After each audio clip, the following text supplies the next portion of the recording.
want to make sure that I acknowledge the sponsor of the show, Tiege Hanley, because Tiege Hanley sent me this new pack. They sent me the new Tiege pack, so I just literally pulled the paper out, got it out of the mail, and I started going through it, and I got a little bit more excited than I should. You know what I'm saying? So they did send me the Tiege pack, and I don't even know what this is yet. So I'm assuming this is what you get when you first order your Tiege, and I don't know what this is. Oh, this is dope.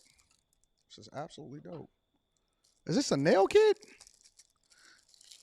Ladies, get this for the fellas. Fellas, don't wait for the ladies to get it for you.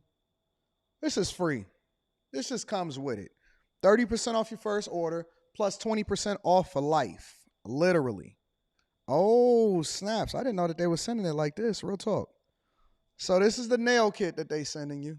All right. So now you ain't looking like a dusty. This is a free gift straight from Tiege for the people that ordered the Tiege. They got the small one for the little hands like mine's. They got the big joints for your toenails. And then they got the joints at the bottom too. You know what I'm saying? For y'all that's a little bit more crustier than usual. All right, so that's one of the free gifts that Tiege got inside of the pack. And then, what is this? Says squeeze a quarter-size amount of Tiege Hanley body wash on the center of the wet bristles. Lather, scrub, rinse, and repeat for the perfectly satisfying wash every time. So that's inside of there also, right? Ooh, I can get my rubber ducky on right here. You know what I'm saying? So shout out to Tiege for sending me that uncomplicated skincare for men. And then what we got in here? We got the actual Tiege pack, right? So this is the normal Tiege pack, but then they gave me the supersized joint for the people. They wanted me to show the people exactly what they got when they ordered that first Tiege pack, when you're getting your 30% off your first order, and then you get your free gifts. You get 2 free gifts, and then the 20% off for life. So the 20% off for life is a new thing. And dang, I ain't even got my keys on me to open this up. Maybe I can use the little nail clipper thing. I ain't got to buy no nail clipper for my new joint downtown.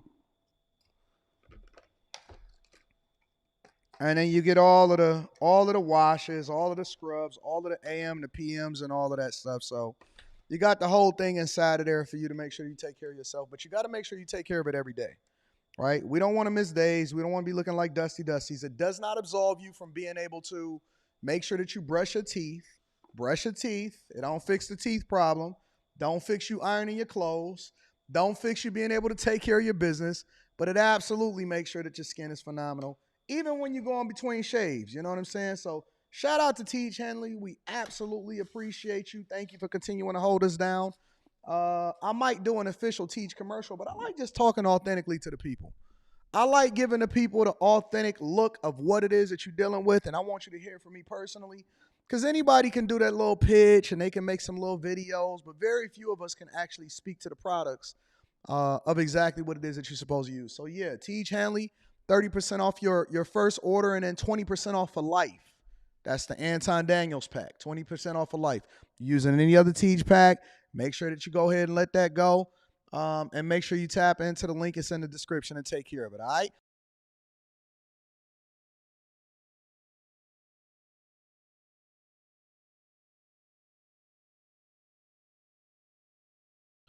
What's going on is Anton from AntonDaniels.com. I appreciate you guys for continuing to rock with me. Thank you for tuning in for another edition of the Millionaire Morning Show. I am your host, Anton Daniels, and I appreciate you guys. Let me give you a round of applause because it's Friday. We made it to another Friday. We made it to another Friday. Lord have mercy, this has been a busy week. Is it Friday? It is Friday. Friday, August 30th, 2024, year of our Lord. I appreciate you. If nobody told you that I appreciate you, I appreciate you. All of my nurses, my doctors, my truck drivers, my people that are in the military, Army, Navy, National Guard, all of my people that's working from home, tech workers, everybody that's out here that's getting it. You know who you are. You know who you are. Some people is just getting off from their shift late night. Some people working overtime. Shout out to y'all. Shout out to everybody that's in the building. Shout out to all of the stay-at-home wives. Shout out to my girl Carrie, pulled up on me last night on After Hours. Let me give her a round of applause. Was Carrie not a gem to have on After Hours? But I got a surprise for y'all. I'm going to have her back tonight. Shout out to Carrie. Carrie was dope last night. It was me, Carrie, and Quentin. So we rocked out on After Hours. That was a hoot of a time. We had a good conversation. Just a conversation amongst friends. So if you're not subscribed to After Hours, make sure you check that out. If you're not subscribed to this channel, I would advise that you do so and hit a like for the algorithm. And also the Anton Daniels channel. Me and Michaela is supposed to be streaming this afternoon. So it's going to be a busy day, a busy weekend because I'm supposed to be filming with Randy. Got my dog 2K coming in and pulling up. So it's a lot going on. Flying out to go shoot some stuff in Dallas. Got a lot going on this week, next weekend. I was telling people, I was kind of having this conversation as I was waiting for my car to come into the studio today. And I was saying, man, I don't remember ever in my life working 40 hours. That's really tripped out. I don't remember ever, not one time in my life, working 40 hours. I don't even know where 40 hours came from. Like, I didn't know that was really a thing. I thought that was just like the base. It's almost like getting a base salary, even if you work hourly. You know what I'm saying? Because when I was in a steel mill, I used to work hourly. And when I did sales, you could forget 40 hours. That was to eat what you kill. And so if it's to eat what you kill, then I'm definitely going to be putting in more than 40 hours because I need all of my chips with dip. So I don't know. I mean, I guess, listen, I'm not hating on you. If you can work 40 hours and go home and you happy with yourself and, you know, you comfortable with what it is that you putting into this earth, congratulations. God bless you. I'm with it. I want more. I want all of the things. I want every single thing that's coming to me. Good. I appreciate the bad as a learning experience, and I just came, you know, I just rock out. So I don't know.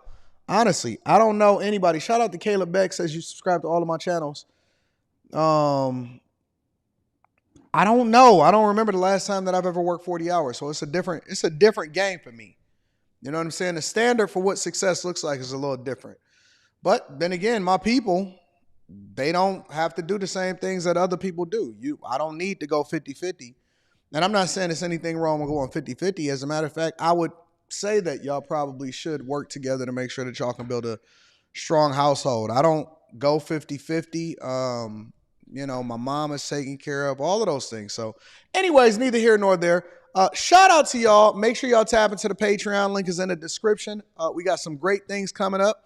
Also on top of that, Tiege Hanley, 40% off your first order, plus 20% off for life. We love Tiege. Thank you, Tiege, for continuing to rock out with us. And is there anything else before we go ahead and get into the show? Because I want to get into this Kamala Harris thing. All right. You know why I never worked the 40 hours, even when I was working hourly, when everybody else would be looking to go home? Because number one, it's two main reasons.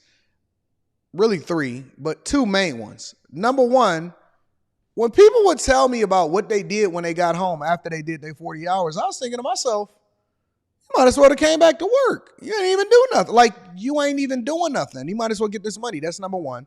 And then number two, it was weird to me because after 40 was when we made our money. That's when we was making our time and a half. That's when we was making our double time. On the holidays, you would just get into it with family members, and I would be disgusted when I got back home anyway. I'm like, man, I might as well go to work and make triple time. We was getting made triple time. So whatever it was that we was making an hour, we was making that basically times 3. And I'm like, 40, if I could skip the 40 and get to the 41, 42, 43s and up and above, I'm like, that's where we make all of our money. That's why we going to get to the 6 figures. And this was way back in the 2000s. So I don't know, man. It was just weird to me how people, they just was like always wanted the bare minimum. Oh man, they acted like they didn't even want to be there to get to 40. And I'm like, why did you even apply for the job? Why you ain't just be a stay-at-home baby daddy? You know what I'm saying? So I don't know. It's weird. Hey, Anton, what car do you drive? I saw a video earlier and I love the car inside and I can't tell what car it is. Yo, you was looking at the Mercedes. I drive a S-Class, the latest S-Class Mercedes. All white with the red guts. That's the thing. My 911 is the same way. It's all white with the red guts. The only car that I got that's black that I drive is the 96 Impala, but I don't drive it that often. Taycan is the same way. The Bronco is all white. The Bronco Raptor is all white, but it got like red stitching on the black. So I don't know. My daughter drives that. So anyways, that was the car that I rock out with. That's the car that I drive. Yeah, man. Yeah. Let's get to it. Y'all ready to get into the show? Shout out to Desert Road 76. I want everything. I want everything. I want it all. I want it all. I want to fly the best. I want to ride the best. Somebody contacted me yesterday and said, Anton, let's do a deal on a private jet, or at least taking a private jet whenever it is that you want to fly. So I said, okay, let's do a deal. Let's get to it. Let's get to it. All right, y'all. Y'all ready to get started with the show? All right, I love y'all. I appreciate y'all. Let me acknowledge a few of the super chats, a few of the cash apps, and then we're going to go ahead and get it popping. B2Dub says, I got this super sticker for you. Thank you, B2Dub, for supporting the platform. Jeff says, AD, she's looking at a teleprompter on the floor. I'm going to look into it. I haven't really deep dove into it, but we're going to review all three parts of the interview. Eric Harris says, I'm here for the Kamala smoke. You're going to get it. Miss Crotty Shetty in the building said, this for the collection plate. Thank you, Miss Crotty Shetty. Carlton, shout out to Carlton. I appreciate you. Thank you for looking out for your boy. Self-Made Forever says, picking up a load in Savannah, GA yesterday, and the police pulled me off the road so Cam can come through because she did a speech at the base in the area and there were so many police and tanks. Really? Okay, so went straight from the CNN interview and then went to the base. All right. Perspective 11 says, you said you believe people are their truest self online, and I agree. I was born with a stutter. Although it's improved greatly, I can express and articulate my intelligence better through text and write. Nope, keep working. Forget all of that writing. People want to hear you communicate. They want to hear you talk it out. They want to hear you talk it out. Forget that I communicate better. You communicate best with what it is that you train to do. You can overcome all of that. 40 hours is part-time to me. Bag Chasers is up. Shout out to the Chasers. Shout out to Annie Marie says, the brain's expansion for real to Patreon. Learn about synergy. Thanks, AG. Great to be a bag chaser. Shout out to my girl, Annie Marie. I love you. King Sinnis in the building. What up, King? Hank is in the building. Shout out to Hank. Hank says, salute, Anton. Good morning to the Chasers. Get started with the good gospel. Let's get started with the good gospel, man. Let's get into it. I also want to acknowledge the Cash Appers. Shout out to the Appers.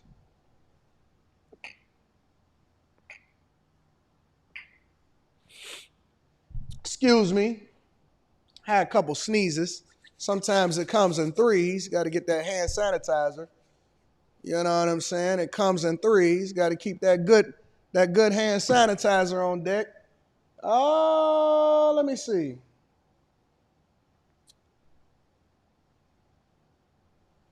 Emmanuel Williams says, can you do an NFL pick show or an NBA for betting? Y'all want me to do a sports show or a betting show or something like that, a gambling show? We could do it all combined into one. Maybe that's what I'll turn the other channel into. Y'all want me to turn the other channel into that? It could be like some hybrid of a sports gambling, bet picking. That's what Emmanuel Williams is asking for. I could turn the Room 9 channel into that if y'all want me to do that. Y'all let me know inside of the chat if that's what y'all want. Sports, all of that type of stuff. Shout out to you. Mike, that dude, is in the building. Shout out to Mike, that dude. I appreciate you. ESDC is in the building. I appreciate you. Snap Text Fix, I appreciate you also. Look at Molly talking about this is for Rita. Shout out to Molly. I appreciate you. T32, I appreciate you also. Fi Brown said he want that Room 9 into a sports channel. Supposed to been do a sports channel. The fellas are saying, yeah. The ladies are saying, nah. Y'all want me to do that? Let me know. I'm going to pay attention to it. A channel for the fellas to get it in. Blind in the season, 40-hour week, feeling like yes. All right, what up? What up, Bitcoin Brown? Yes, a sports channel would be great. All right, we'll figure it out. We'll put it together. All right, y'all. Let's go ahead and start it with the show. First things first, you know what it is. We got to hit them quick hits, y'all. We're going to be switching the quick hits background next week into something completely different. But we're going to continue with this right now. We got some changes, some upgrades that we making. Quick hits, segment of the show that we like to make sure that we capture what's happening in these streets, but we don't necessarily have to make each individual segment its own thing. First things first. A barbecue owner, restaurant owner, was killed outside of his own establishment. And obviously, it always comes back down to money, but it's a little bit more complicated. Check it out. Thanks for joining us here first at 4. I'm Nick McGill. And I'm Birsha May in for Aaliyah. Tonight, a local businessman is dead following a shooting outside his restaurant on the near north side. Fox 59's Jesse Wells explains what happened and has reaction from the victim's family. Right now, investigators believe the deadly shooting here at Pond Ma's Backyard Barbecue restaurant stemmed from a dispute over money. The business owner who lost his life is being remembered as someone who loved and invested in his community. Around 9 o'clock Wednesday night, a shooting at 26th and MLK left a well-known and respected businessman dead. How come every time how come every street, almost every street across America, the MLK street is a hot zone for crime? Every street across America, MLK Street is a hot zone for crime. Why is that? Every time I see somebody say something that happened on MLK Street, Martin Luther King Jr. Street, it's a hotbed for crime. Let's continue. Dog, I'm gonna miss him. My heart hurts. I'm never gonna be the same. Breckel's dad, 56-year-old George Nelson Sr., who is often called Big George, is remembered as someone who always tried to help those in need. He was really about hiring people in his community, helping the kids, and really just being like something positive. Yep, I did that Just before. 3 hours after the shooting, police located the accused killer, 38-year-old Justin Jones. Not with the lazy eye. Justin with the lazy eye killed him? He must have been shooting from his left side. Dog. Listen, bro. If the end of my time with all of the stuff that I done talked in my lifetime comes with a dude that take me out with a lazy eye, I didn't deserve to be here. If a dude take me out with the side out, if the dude is doing shooting like this and he still hit me, I ain't deserve to be here. You got to have two eyes to take me out. You're going to have to see me. You're going to have to see me. You're not going to take me out with the crooked eye, big dog. And I done been there before. Let's get to the rest of it. I don't want to stop it too much. Following a shots fired call on the east side, IMPD believes Nelson hired Jones to do some work on the business. That work had not been completed and led to an argument over payment. You get into an argument and a dispute about money and you kill someone, this is just nuts. While Nelson had run Pond Ma's Backyard Barbecue for years, he only recently opened the location on MLK. Reverend Charles Harrison, whose church is just blocks away from the scene, says the area has long struggled to attract new businesses because of the high crime rate and is saddened by the senseless killing. Let me say something. I did this. I played this game before. Oh, man, I'm going to give back to the community. I'm going to hire the people in the community. They start stealing from me. You know what I'm saying? They start showing up drunk and stuff. I said, man, I ain't got time for this. That is the biggest myth amongst people that is on the low range and is never going to end. It's one of the biggest myths. Oh, man, you need to come back to the hood, hire people from the hood, give back to the community. It never works. It never, ever works. It always works against you. The good guys get killed. You want to hire somebody from the community to do work. They don't do the job. Look, he half painted it, and then he wanted to get paid so he can go and buy some fentanyl. And then now the dude is dead as a result of it. Stop, bro. Protect yourself. Let them fix theyself or let them eat theyself. You got to stay out of the community because the community don't want you to live. I'm just telling you. Moving on, 3 Dallas police officers were shot. 2 of them is critically injured. We begin with breaking news out of Dallas, where sources tell us 3 police officers were shot tonight. It started on Ledbetter Drive near Marsalis Avenue in the Oak Cliff neighborhood of Dallas. After the shooting, the suspect led police on a high-speed chase up I-35. That ended in Louisville with the suspect dead. 2 of the officers were taken to Baylor in Dallas. 1 officer was taken to Methodist. And that is where we join Fox 4's Peyton Yeager. Peyton. Clarice, yeah, we are outside the emergency center here at Methodist, and it is an overwhelming police presence. We have more than, I would say, 3 dozen officers in a group outside the emergency room, all huddled together, talking, and all the way down surrounding the emergency center here at Methodist is dozens and dozens of police cars that have just lined the hospital. So we do know this is where 1 of the police officers were brought here to Methodist.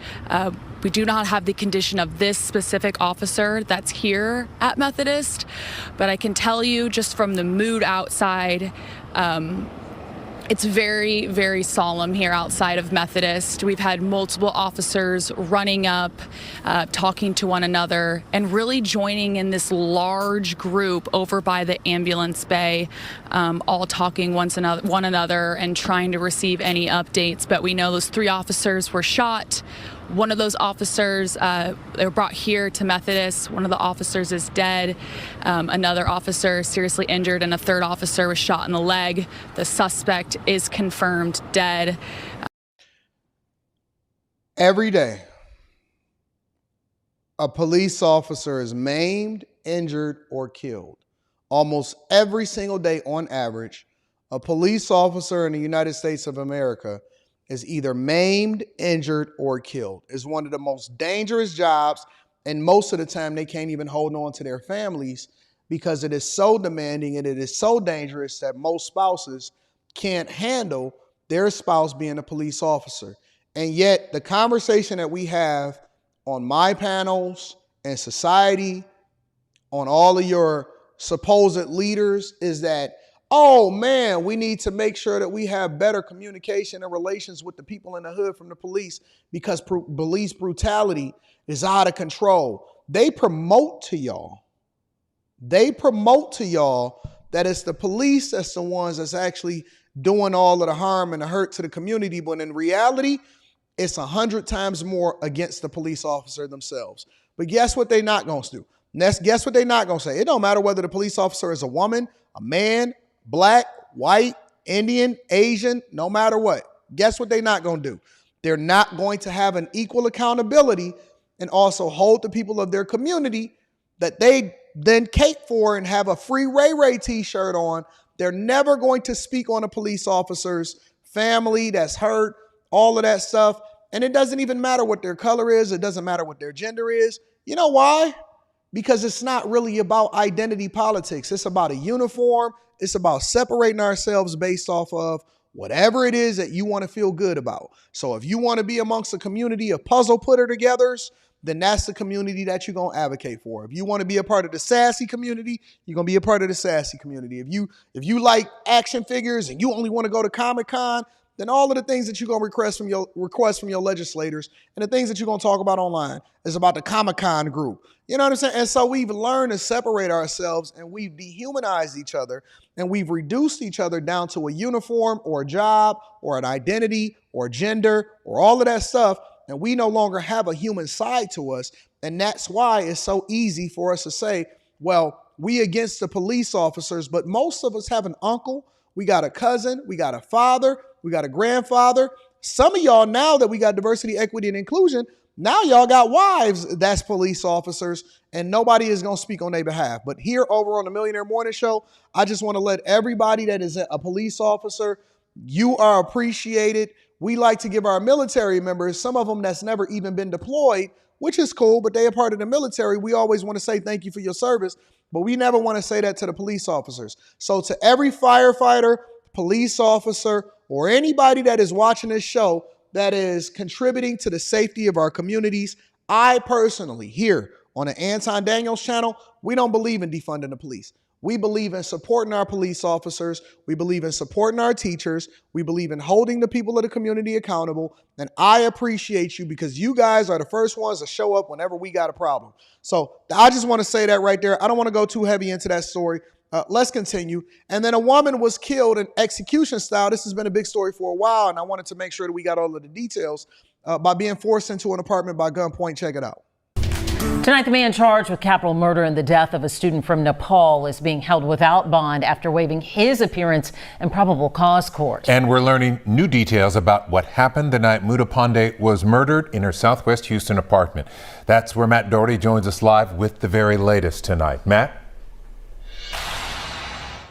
Yeah, less than one day after police shared an image of the suspect from this apartment complex, he was caught. Houston police shared this still image from a surveillance camera yesterday of a man leaving the apartment unit of 21-year-old Muna Pandey. Within hours, court documents state he was identified by multiple tipsters. Bail will be denied. Tonight, 51-year-old Bobby Shaw waived his first appearance in court. He's charged with the capital murder of Pandey. Prosecutors say surveillance video outside Pandey's home from Saturday night shows Shaw and the young woman standing outside of her apartment unit. They say Pandey is seen holding her purse, a shopping bag, and a Nike shoebox. Prosecutors say Shaw tells her repeatedly to open the door, to which she responds, quote, "What are you going to do?" They say Shaw then racks the slide of his pistol and tells her to open the door. The owner of this cell phone store says Pandey was one of his employees. He said he had been texting her about her schedule, but then she quit responding.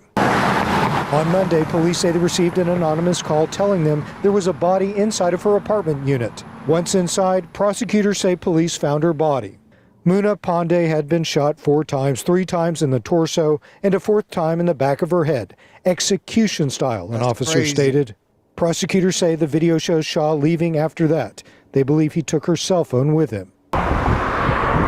According to court documents, Pandey once worked at this restaurant on Hillcroft. The documents state that Shaw was a frequent customer there, and his identity was confirmed by one of the restaurant's owners. Prosecutors state they got another tip from a woman who identified Shaw as the man in the surveillance photo. The woman claims she first met Shaw in 2012 after connecting with him through a sugar daddy website. It took us over 2 minutes and the end of the story for us to finally get to the thick of things. Now, I don't believe that anybody deserves to have their life taken, no matter what the circumstance is, unless you're defending yourself. That's just my personal belief.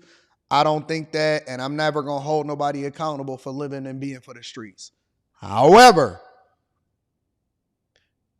all of y'all keep going to these sugar daddies. I want a man that ain't got no hair up here on the side and he got the Mr. Burns going around because I think he got money. He got moolah, baby. You want to live that street lifestyle?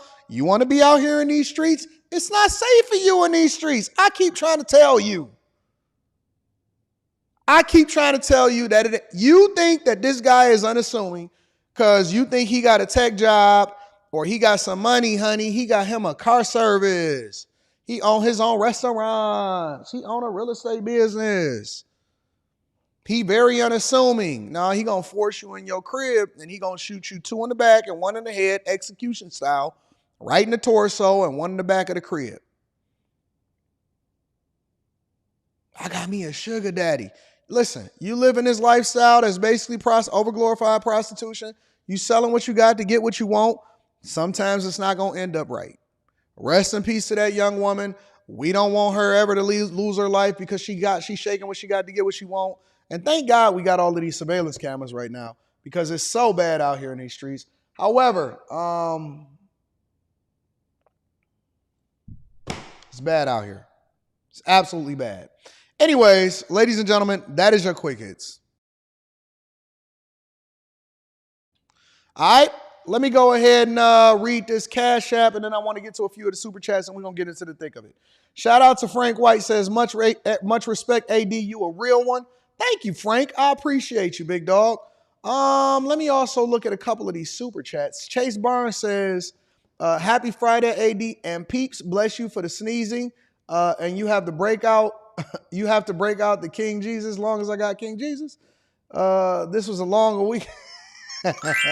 It's got to be organic. I don't want to just go out and break out.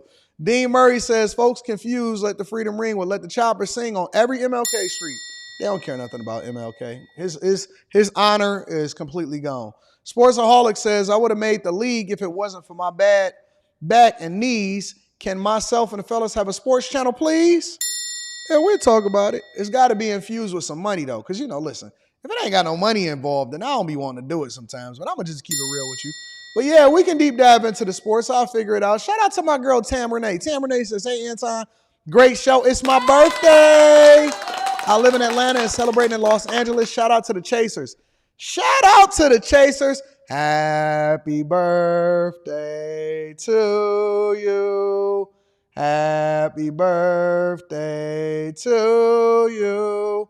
Happy birthday, Tam Renee. Happy birthday to you. Shout out to Tam Renee in the building. Happy birthday. And happy birthday to all of my August babies going into September. We love you. Happy birthday to you, baby girl. Delta Fox is in the building, says, good on the community for identifying him. That would not have happened in Oak Cliff or mostly black neighborhood. Well, we don't believe in telling on the criminals. We got to hide him. He going to be in his baby mama crib. Chilling. All right, y'all. Y'all ready to get started with the show? Hey, first of all, wish Tam Renee a happy birthday because Tam Renee is family. And everybody else that got a birthday this month. And we going to get to it. All right? Let's get to it. Nothing left to it but to do it. All right, Kamala Harris. It's the thick of things. We got a good show for y'all lined up today. We got to talk Kamala Harris. So we're going to break down a 3-part interview in 3 parts. We want to go over to Chicago because Chicago was in a $1 billion budget deficit. And we want to get over to Denver and address the migrant crisis and people when taking over the apartments. All right? So, without further ado, let's go ahead and get into this Kamala Harris situation. So, we already knew that Kamala Harris was going to do this CNN interview, and we were all skeptical, and with good reason. With good reason. We had good reason to be skeptical because A, it was CNN. B, it was scripted. C, a lot of people is telling me that she's looking down at a teleprompter. D, she brought Tim Walz with her. And then E, it wasn't live. So we couldn't really know what was going on. Hold on, y'all. Give me a second. Yo.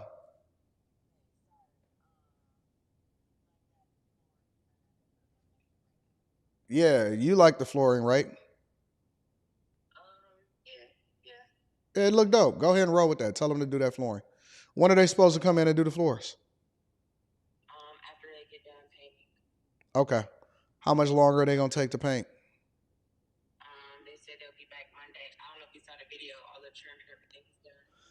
All right, yeah, I can't really look at the video and stuff right now because I'm on a live stream, but I'll check it out later. Yeah, but the trim is done. So hopefully in about, I don't know, next couple days, a week. I'm not sure exactly. That's fine. I ain't in no rush. Yeah, you can go with that flooring. That's fine. Okay. All right, bye.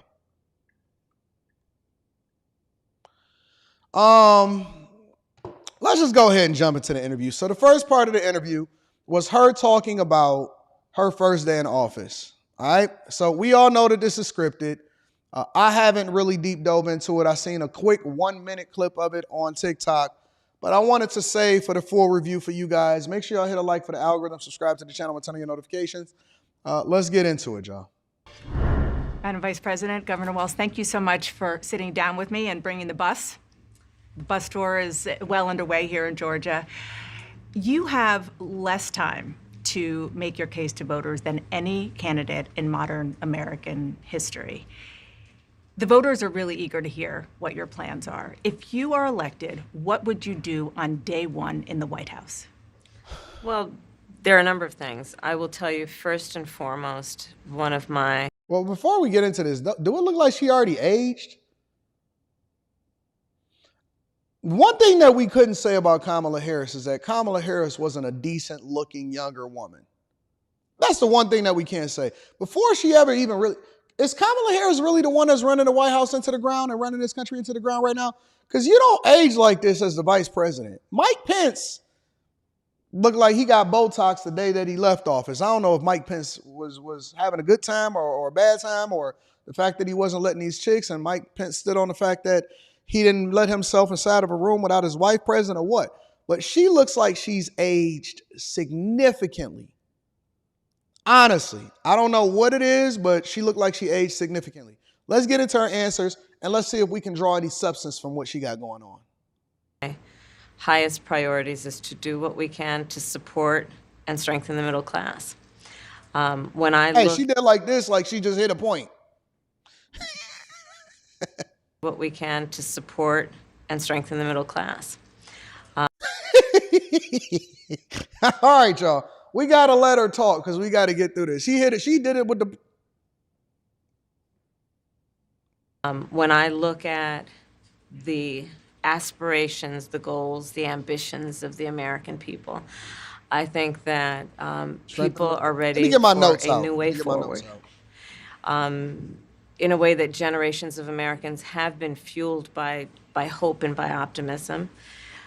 I think, sadly, in the last decade, we have had in the former president someone who has really been pushing an agenda and an environment that is about diminishing the character and the strength of who we are as Americans. You know what? Now I get it. Now I get it. I get it. The reason why so many people cannot, for the life of them, ever talk about their own policies or what Kamala Harris has done. When you go up and you ask somebody and you say, hey, why are you voting for Kamala Harris? Or what makes you think that they're the best person for the job, or whatever, so on and so forth. You know why they can't do it? Because she can't do it. Because she can't do it. They asked her, what is your day one priority? And then she said, to strengthen the middle class. And then she immediately started talking about Trump. When we see people on a regular basis and they say, you ask them, you say, hey man, what do you like about Kamala Harris? And they say, well, I don't like Trump. No. The question was, what are you going to do on day one? Not how do you feel about Trump? Because we all know that the economy was booming in 2016. But the first thing that she do is the same thing that they do. And so they basically taking their cues from her. And it's the reason why you see people a lot of times say, well, I'm rolling with her because I don't like Trump. You can't substantiate why you like her. You can't substantiate any policy. You can't really give us any context. You just go straight over to throwing shots. So, it's interesting to me. It is very interesting to me. And this shows you that she has no depth immediately. But we're going to go into it. Really dividing our nation. And I think people are ready to turn the page on that. So what would you do day one? Day one, it's going to be about, one, implementing my plan for what I call an opportunity economy. I've already laid out a number of proposals in that regard, which include what we're going to do to bring down the cost of everyday goods, what we're going to do to invest in America's small businesses, what we're going to do to invest. What is she looking down at? What is she looking down at? When J.D. Vance talks to a reporter, when Trump talks to a reporter, they just look them in the eye and they having a conversation. Tim Walz is sitting next to her, holding her hand. What is she looking down at? Why is she not answering the questions? Families, for example, extending the child tax credit to $6,000 for families for the first year of their child's life, to help them buy a car seat, to help them buy baby clothes, a crib.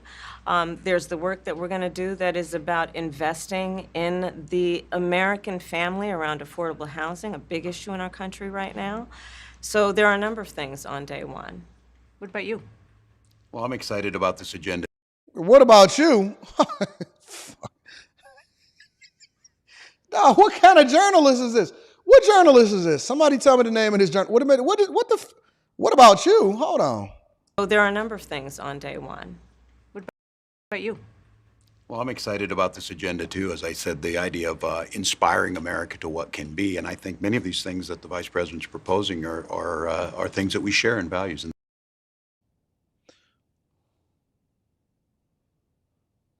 Is this the goof troop? Is this the dummy troop? Is this respectfully? What the fuck is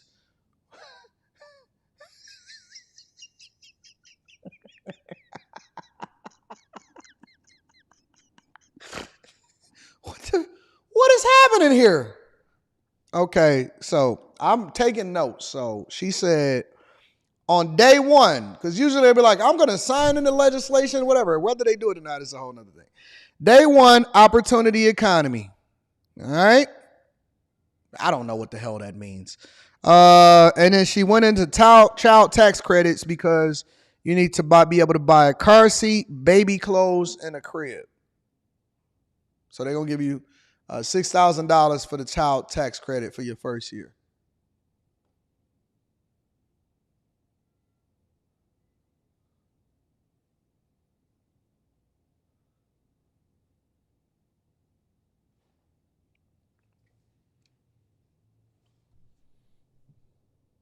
I'm writing it down. I'm taking my notes. So I make sure that I don't miss anything and I don't want to put any words in their mouth. And then she said, well, what about you? You shouldn't even be there. What you there for?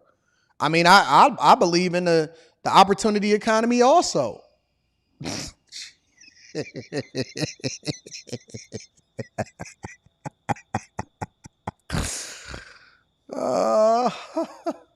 God, is this a bad joke?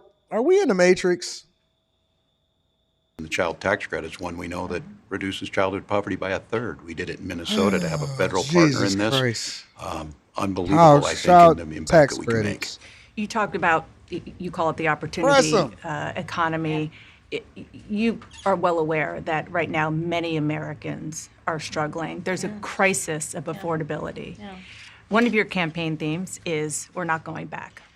But I wonder what you say to voters who do want to go back when it comes to the economy specifically, because their groceries were less expensive, housing was more affordable when Donald Trump was president. Ooh, that was probably the hardest question that she asked the whole time. She probably was getting all kind of pings in her ear. Don't ask him too many more questions. What do you say to the people that say, yo, we want to go back to what it was? You keep saying that we don't want to go back. That's one of the reasons why we're concerned. We want to go back. We want to go back.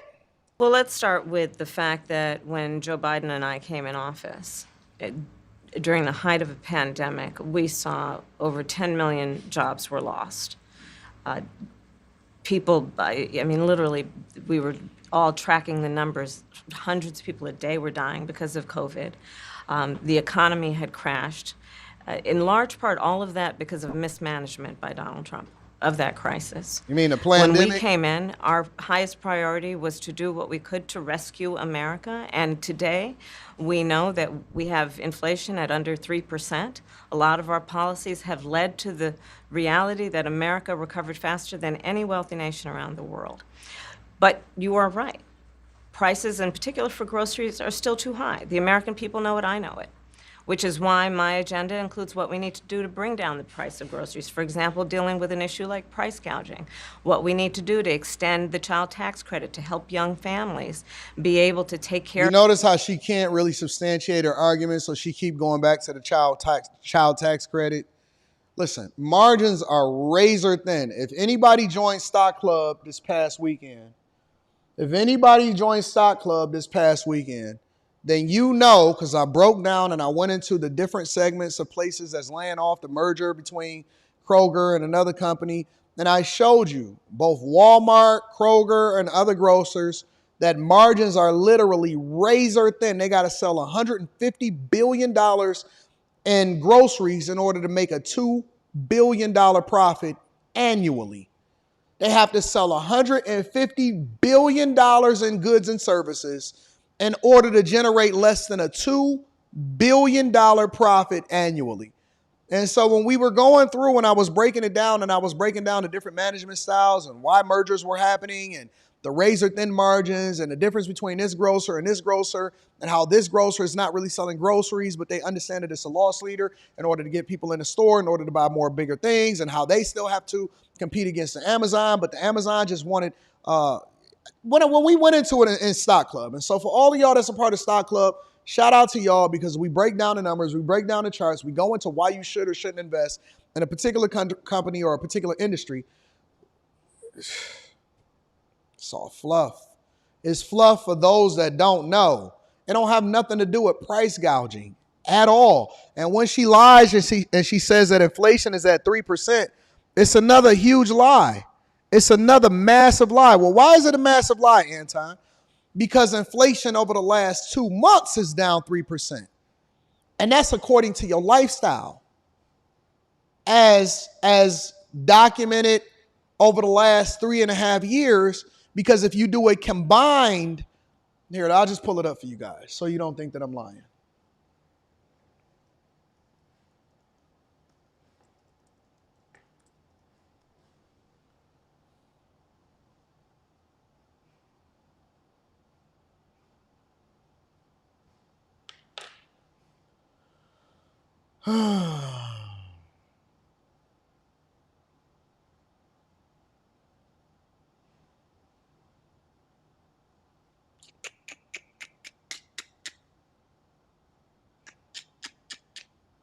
I'm gonna let the interview play while I pull up the real stats. Of their children in their most formative years.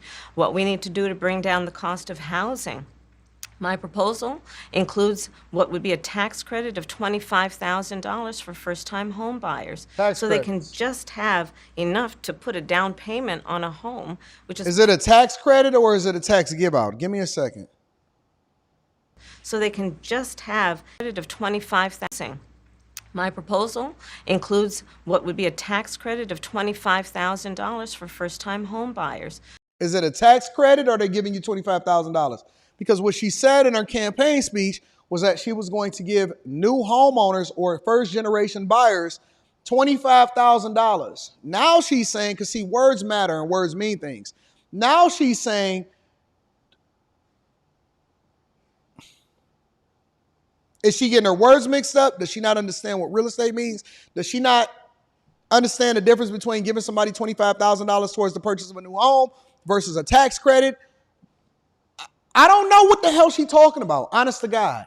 So they can just have enough to put a down payment on a home, which is part of the American dream and their aspiration, but do it in a way that allows them to actually get on the path to achieving that goal and that dream. So you have been vice president for 3.5 years. Yeah. The steps that you're talking about now, why haven't you done them already? Well, first of all, we had to recover as an economy, and we have done that. I'm very proud of the work that we have done that has brought inflation down to less than 3%. The work that we have done to cap the cost of insulin at $35 a month for seniors. Donald Trump said he was going to do a number of things, including allowing Medicare to negotiate drug prices. Why is she always talking about Donald Trump? I want to know what you are going to do and why haven't you do it? Why is she always bringing up Donald Trump? We don't care about what Donald Trump thinks. The only thing that we care about is what you think. Now, this is according to the Consumer Price Index, okay? This is the real, what was really happening with regard to inflation as measured by the Consumer Price Index. And this is according to Google, and then they cite their sources. Inflation in 2020, when they inherited the White House, in 2020, it was at 1.2%. That's why all of the prices were so low. That's why you can go to the grocery store. That's why you can get gas so cheap. That's why you can do all of the things that Molly was talking about on Monday Night Show. 2021 immediately jumped to 5%. 2022, 8%. 2023, 4%, which is a lie, because what I was reporting and what I was going into as far as what true inflation really was closer to 9% during 2022 and 2023 and the beginning of 2024. So now what they're saying is over the last quarter, we got it down to less than 3%. When you got it, it was 1%. When you got it, it was 1%. That's the truth. So when we really want to start deep diving into the numbers to better understand exactly what was going on and why the cost of living was much different than it is today, that's the honest to God truth. But the thing that they're going to always do in order to not be able to answer the question, because she asked her, she said, why can't you do it right now? But Donald Trump, So look at now Tim the Walz. incident has brought back a dream. So you have been vice president for 3.5 years. Yeah. The steps that you're talking about now, why haven't you done them already? Well, first of all, we had to recover as an economy, and we have done that. I'm very proud of the work that we have done that has brought inflation down to less than 3%. And let me also say that real quick, and I'm going to let her continue for the rest of the interview. I'm going to take my notes, and then I'm going to give y'all my conclusion. And then we're going to go over her perspective on Israel and the Hamas war in the next segment, because they broke this down in 3 parts like idiots instead of just letting the whole interview flow. Let me just ask this one more thing. This recovering thing that they talking about, this was, in my opinion, the greatest form of election interference ever. Because let me tell you what I experienced. Most of the red states, when you talk about the Texas, the Floridas, they were open. They were open. When they give you this, oh, we lost 10 million jobs, that's not true. Most of the jobs went back to work from home. The trucking industry was booming. People were buying homes. They were refinancing at that time. They had the lowest rates, so on and so forth. And so basically people were learning, they were adapting to the environment. So it was an adjustment period because the whole world had shut down. So when they say, oh, we lost 10 million jobs, that's BS. It's not nonsense. All of those jobs came back and they were hiring more than ever. And people were literally hitting me up saying, how can I break into this industry? How can I break into this industry? Because they hiring like crazy. What we seeing now is that there are layoffs galore. There's layoffs everywhere. So what was really happening in the pandemic, I like to call it the pandemic, is that all of the blue states basically conspired. You couldn't open up your business. They were preventing you from opening up your business. And then anywhere where there was a Democratic governor, they basically shut it down to make you beg in order to open it back up. And it showed that the states had more power than the federal government themselves, because each governor was determining what the course of action was during this pandemic, right? And so that's when you guys all got finessed. Y'all had Lori Lightfoot in the office. Y'all had Eric Adams in office. And so everybody voted to go blue if you were in a blue state, which in my opinion swung the election and influenced how people were going to suffer over the next 3.5 years. And this is what you got. And so when she says this stuff, it's all fake. When she says, why haven't you fixed this over the last 3.5 years? It's BS. Now what she's about to do is she's about to start spinning this over to Trump again, which have nothing to do with what it is that y'all did over the last 3.5 years. But let's see what she's going to say. We're going to let the rest of this play, and then we're going to give our conclusion on part 1 of the interview. We're going to go over to part 2, and we're going to break that down also. The work that we have done to cap the cost of insulin at $35 a month for seniors. Donald Trump said he was going to do a number of things, including allowing Medicare to negotiate drug prices. Never happened. We did it. So now, as I travel in the state of Georgia and around our country, the number of seniors that have benefited, I was in Nevada recently, a grandmother who showed me her receipts. And before we capped the cost of insulin for seniors at $35 a month, she was paying hundreds of dollars up to thousands of dollars a month for her insulin. Jesus Christ. She's not doing that So any you longer. maintain Bidenomics is a success. I maintain that when we do the work of bringing down prescription medication for the American people, including capping the cost of the annual cost of prescription medication for seniors at $2,000, when we do what we did in the first year of being in office to extend the child tax credit so that we cut child poverty in America by over 50%, when we do what we have done to invest in the American people and bringing manufacturing back to the United States so that we created over 800,000 new manufacturing jobs, bringing business back to... Harpo, where? Where? All right, honestly, just want to be honest. I knew I said I wasn't going to stop it. 800K manufacturing jobs.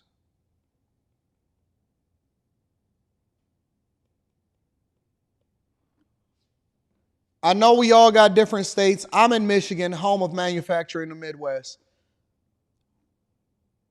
Y'all let me know where these jobs are, these new manufacturing jobs are. These 800,000 manufacturing jobs, y'all tell me where they were, which plants open, and how do we bring that here? Just curious. America, what we have done to improve the supply chain so we're not relying on foreign governments to supply American families with their basic needs, I'll say that that's good work. There's more to do, but that's good work. I want to get some clarity on where you stand on some key policy issues. Energy is a big one. When you were in Congress, you supported the Green New Deal. And in 2019, you said, quote, "There is no question I'm in favor of banning fracking." Fracking, as you know, is a pretty big issue, particularly in your must-win state of Pennsylvania. Sure. Do you still want to ban fracking? No, and I made that clear on the debate stage in 2020, that I would not ban fracking. As vice president, I did not ban fracking. As president, I will not ban fracking. In 2019, I believe, What's up with all of this flip-flopping?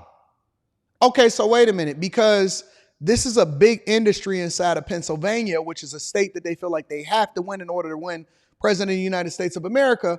All of a sudden, you against fracking. And you supported the Green New Deal. And you said that you wanted to ban fracking because you was more concerned with climate change. Now, all of a sudden, you're not banning fracking no more?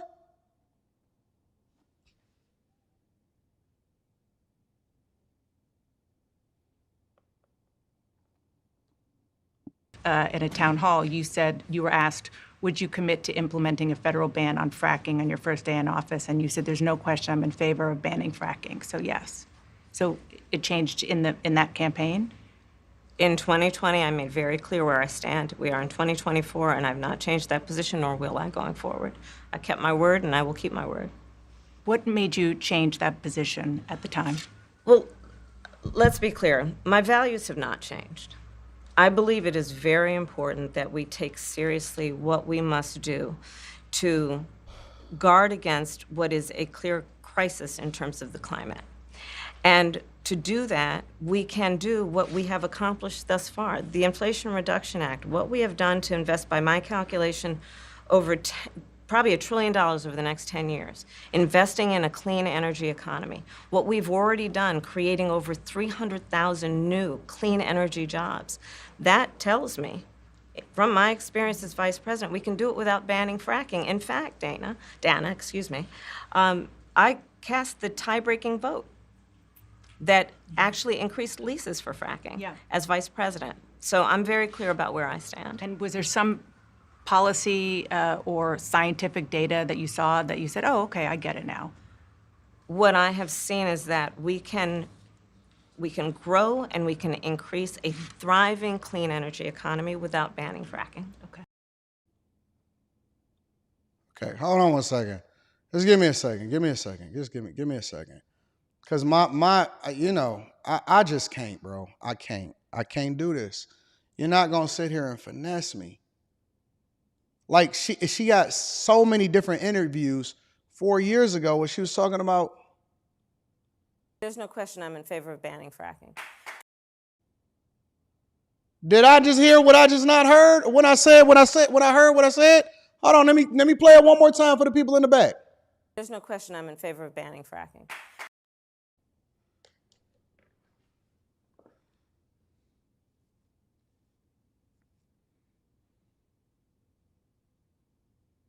Hold on. Y'all,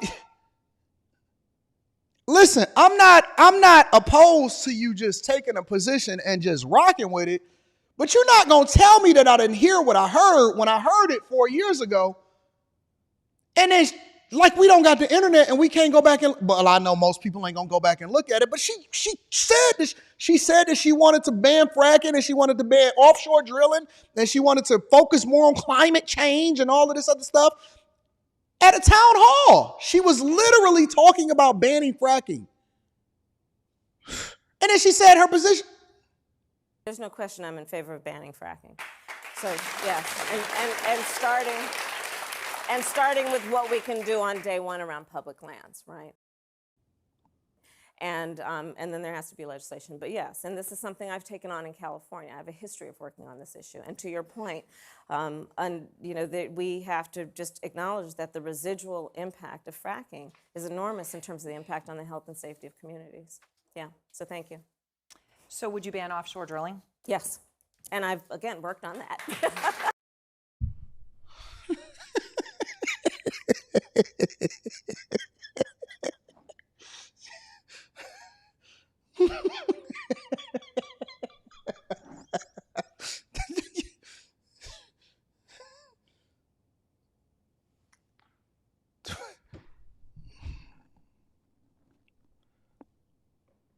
What do you say to this? What do you say? The first eight minutes of this is so bad, and I have so many different notes. The Bidenomic notes, the Green New Deal, the banning of the fracking, the inflation. It's so many lies. It's lies and flip-flopping in the first part, dog. I can't wait to get to the second and the third parts of this. This is insane, bro. Let me play it again for the people in the back that don't think that she said it, because I just want to make sure that we all on the same page, y'all. I just want to make sure that we all agree. There's no question I'm in favor of banning fracking. Okay, so that's what she said. Congress, you supported the Green New Deal, and in a grandmother, and as I treated, I mean, as much she was doing that, and do the work of bringing down the prescription medication to extend. When we do what we, United States, back to America, governments, there's more to do, but that's good. Issues. Energy is a big one. When you were in Congress, you supported the Green New Deal. And in 2019, you said, quote, "There is no question I'm in favor of banning fracking." Fracking, as you know, is a pretty big issue, particularly in your must-win state of Pennsylvania. Sure. Correct. Do you still want to ban fracking? No, and I made that clear on the debate stage in 2020. Ban fracking. No, and I made that clear. What the is this the Twilight Zone, bro? Honestly, bro, I just feel like I'm living in the Twilight Zone. How do y'all let her get away with this? How are y'all? I blame this on you. I blame it on you. All of my sassy black women, all of my AKAs, the roly-poly Martins, the D.L. Hugleys, the Steve Harveys, the Charlemagne the Gods, the Ricky Smileys, the diversity, equity, and inclusion, white women for Kamala Harris, black men for Kamala Harris, white men for Kamala Harris, Doug Emhoff, all of y'all, I blame you for this. I blame you for allowing her to continue to lie to us and tell us this nonsense. We got to get to the next part of the show. So many lies so far. So many lies so far. Let me read some of these super chats and then we're going to continue on with the show because I just can't believe it.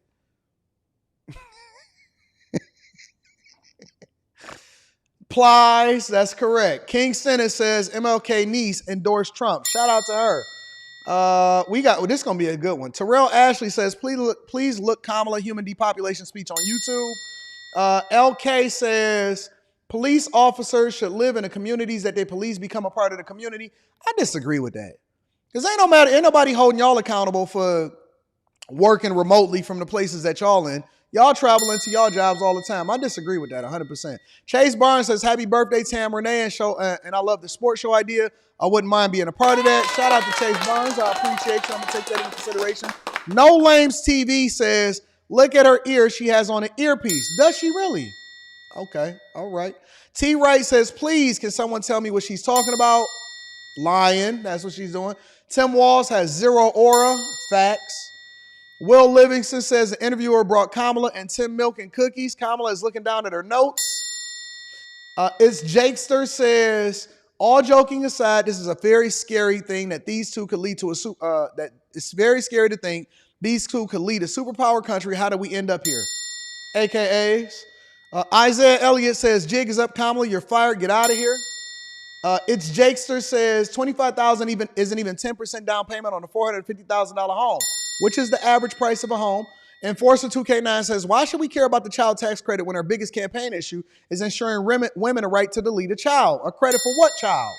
Messy Mathematician says, under Trump, I was filling up my car with $28. Under Biden and them, I had to sell my car for gas money. Shout out to the chasers. Vote with your wallets.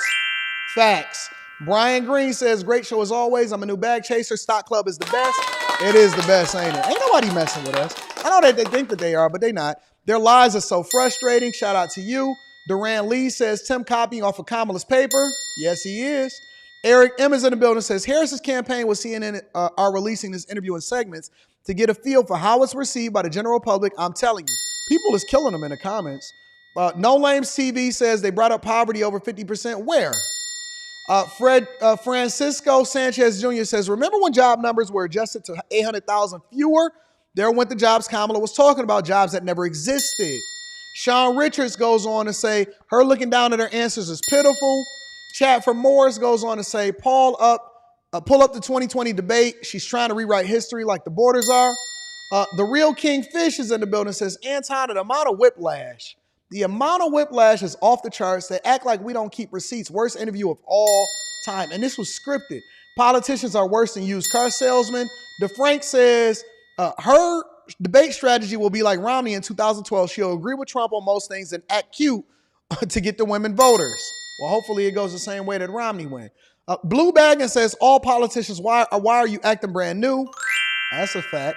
JC Inc. says she ain't prayers yet. She already looks stressed. AJ is in the building with the 2-ball. I appreciate you. Asthma Roland goes on to say that why are we still talking green when there are patterns that exist now for ways of free energy? Why are we still talking green while focusing on electric vehicles that are the worst for the economy? LT 144K says Chameleon Harris is a new member of the X-Men where she can change faster than Mystic. Small Tuma, Tall Tuma, Recall Tuma says it's obvious she does not know what she's doing. I'm going to read the cultivator last. The J. Denoir says Trump campaign needs to show various clips of this woman talking about how she'll ban fracking versus her CNN interview. Lie that she won't ban fracking. Alvin S. in the building says, appreciate you, AD Kamala is a fracking clown. Mike Bean in the building says, isn't it true that housing isn't included in inflation? If so, there's a whole other aspect of the circulation of the cost of living that is missing. DJ Ace Production says she's a mother fracking liar. Woo! Crow T. Shetty is in the building, says, hit the like button. I appreciate you, Miss Crow T. Shetty. And then some of my rich friends came through. Shout out to the cultivator, says, what up, though, AD? Your voice is essential to the people who are awakening to the receptive to common sense. Thank you for the difference that you make. Shout out to the cultivator. I appreciate you, big dog. All right, y'all, let's continue on with the show. We got to continue on with the show. Part 2. Let's get into this. Let's take 15 minutes. 15 minutes for her to talk about her positions on the Israel-Hamas war, an international war, which no American wants. Make sure y'all hit a like for the algorithm, subscribe to the channel, and turn on your notifications. And make sure you guys tap into the Patreon. Link is in the description as well as pinned to the top of the chat. The likes is low. It's over $5,000. It's over 5,000 people that's watching this on YouTube alone. And I see the likes incredibly low. The likes is only at 25%. 20% actually, not even 25%. The likes is at a little over 1,000. 20% of what the amount of people that's watching right now. So y'all got to get the likes up. Let's rock. Another issue, big one, is immigration. Mm-hmm. As Vice President, you were tasked with addressing the root causes of migration in southern countries and northern part of Central America. The northern part of Central America that affects the southern border of the U.S. Mm-hmm. During the Biden-Harris administration, let me just make sure I get what she's saying right. Give me a second. Southern countries and northern part of Central America. The northern part of Central America that affects the southern border of the U.S. Mm-hmm. During the Biden-Harris administration, there were record numbers of illegal border crossings. Why did the Biden-Harris administration wait 3.5 years to implement sweeping asylum restrictions? Well, first of all, The root causes work that I did as vice president, that I was asked to do by the president, has actually resulted in a number of benefits, including historic investments by American businesses in that region. The number of immigrants coming from that region has actually reduced since we began that work. But I will say this. That's lies. That's all lies. Joe Biden and I. Wait, did she just say that they produce jobs? That new businesses sprouted up as a result of her root cause tackling of the immigrant? Hold on, I didn't hear what I just heard. What the fuck am I hearing? First of all, the root causes work that I did as vice president, that I was asked to do by the president, has actually resulted in a number of benefits, including historic investments by American businesses in that region.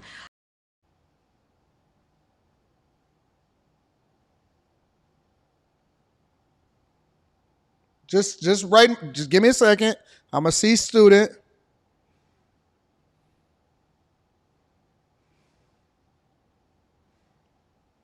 I'm a little slower than usual. Just want to make sure we all on the same page. The number of immigrants coming from that region has actually reduced.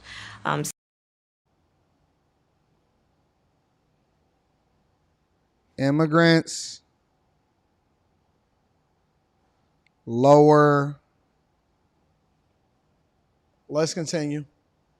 Since we began that work, but I will say this, that Joe Biden and I and our administration worked with members of the United States Congress on an immigration issue that is very significant to the American people and to our security, which is the border. And through bipartisan work. Hold on. Stop hitting me with the word salad. It's very significant to the American people, which is the border. Dog, we talking about immigration into the country. Get to it. Stop hitting me with all of this word salad. It's very significant to the American people, which is the border. What the hell is you talking about, bro? Just give me the skinny. What did y'all do at the border and why we got so much immigration into this country? Stop gaslighting. Including some of the most conservative members of the United States Congress. A bill was crafted, which we supported, which I support. And Donald Trump got word of this bill that would have contributed to securing our border, and because he believes that it would not have helped him politically, he told his folks in Congress, don't put it forward. He killed the bill. A border security bill that would have put 1,500 more agents on the border. And let me tell you something, the Border Patrol endorsed the bill. And I'm sure in large part because they knew they were working around the clock, and 1,500 more agents would help them. That bill would have allowed us to increase seizures of fentanyl. Ask any community in America that has been devastated by fentanyl what passing that bill would have done to address their concern and a pain that they've experienced. So you would push that legislation again. I just want to ask about... Not only push it, I will make sure that it comes to my desk and I would sign it. Just one other question about something that you said in 2019 when you first ran. There was a debate. You raised your hand when asked whether or not the border should be decriminalized. Do you still believe that? I believe there should be consequence. We have laws that have to be followed and enforced that address and deal with people who cross our border illegally, and there should be consequence. And let's be clear, in this race, I'm the only person who has prosecuted transnational criminal organizations who traffic in guns, drugs, and human beings. I'm the only person in this race who actually served a border state as Attorney General to enforce our laws, and I would enforce our laws as president going forward. I recognize the problem. Generally speaking, how should voters look at some of the changes that you've made, that you've explained some of here in your policy? Is it I'm just taking because notes, you have y'all. more experience now and you've learned more about the information? Is it because you were running for president in a Democratic primary? And should they feel comfortable and confident that what you're saying now is going to be your policy moving forward? Dana, I think the most important and most significant aspect of my policy perspective and decisions is my values have not changed. You mentioned the Green New Deal. I have always believed, and I have worked on it, that the climate crisis is real. What does this have to do with immigration? What does this have to do with immigration into the country? All right, so I wrote down some notes, right? She said that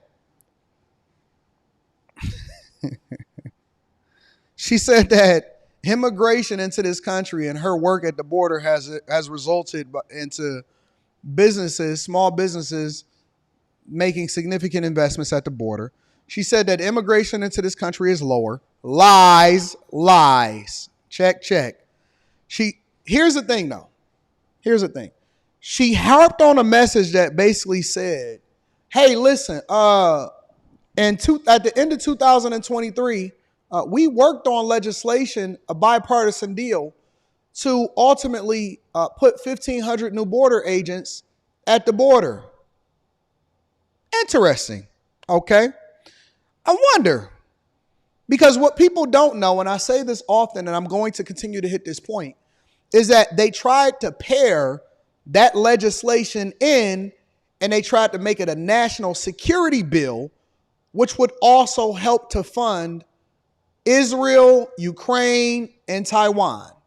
And so what the Republicans was basically saying is these are separate issues. Of course, the border security is like, hey, man, give us anything that we can take. We'll take it. But here's the key thing.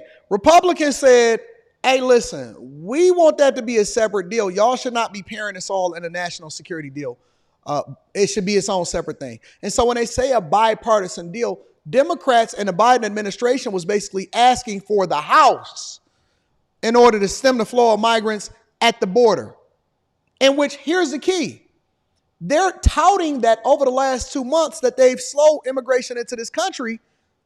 Then why couldn't they do that over the last 3.5 years? More importantly, if you were so concerned about the border, why did they sue Texas? This is a fact. They sued Texas because Texas refused to leave their borders open in order to open up the borders and let more people into this country. Going forward, letter was written and signed by Houston Mayor, at the time, Houston Mayor, Karen Bass over there in Los Angeles, Chicago Mayor Brandon Johnson, Mike Johnson over in Denver, who, by the way, we're going to cover that. Migrants are taking over apartment buildings over there. New York Mayor Eric Adams. All of these people signed a letter directly addressing the president as far as becoming a sanctuary city, which basically opened up our borders. And all Greg Abbott did was say, okay, well, y'all can share in the pain that we dealing with since the United States government are literally suing us and not closing off our borders. We got 15 million estimated that we can know of migrants that cross into this country, but she's sitting here saying that immigration is lower into our country. This is all cap. First, part 1 was cap. Part 2 is cap.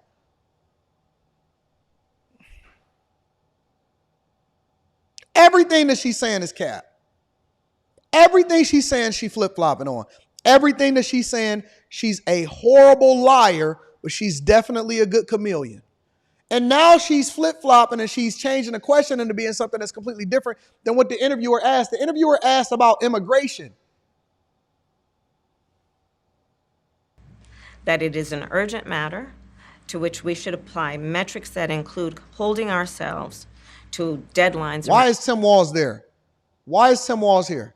On time.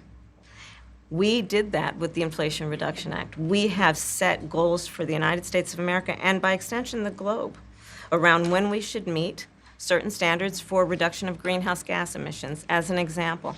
That value has not changed. What are we talking about? Around what we need to do to secure our border. That value has not changed. I spent 2 terms as the Attorney General of California prosecuting transnational criminal organizations, violations of American laws regarding the illegal passage of guns, drugs, and human beings across our border. My values have not changed. So that is the reality of it. And 4 years of being vice president, I'll tell you, one of the aspects to your point is traveling the country extensively. I mean, I'm here in Georgia. I think somebody told me 17 times since I've been vice president in Georgia alone. I believe it is important. Campaign rallies. At campaign rallies. Majority of those times that she visited Georgia, it was to stomp for abortion. and to continue to push when they was also trying to get Biden into the White House also. Jesus, it's a swing state. Consensus. And it is important to find a common place of understanding of where we can actually solve problems. On that note, you had a lot of Republican speakers at the convention. Will you appoint a Republican to your cabinet? Yes, I would. Anyone yes, in mind? I would. No one in particular in mind. When you look up and to the left, it's a lie.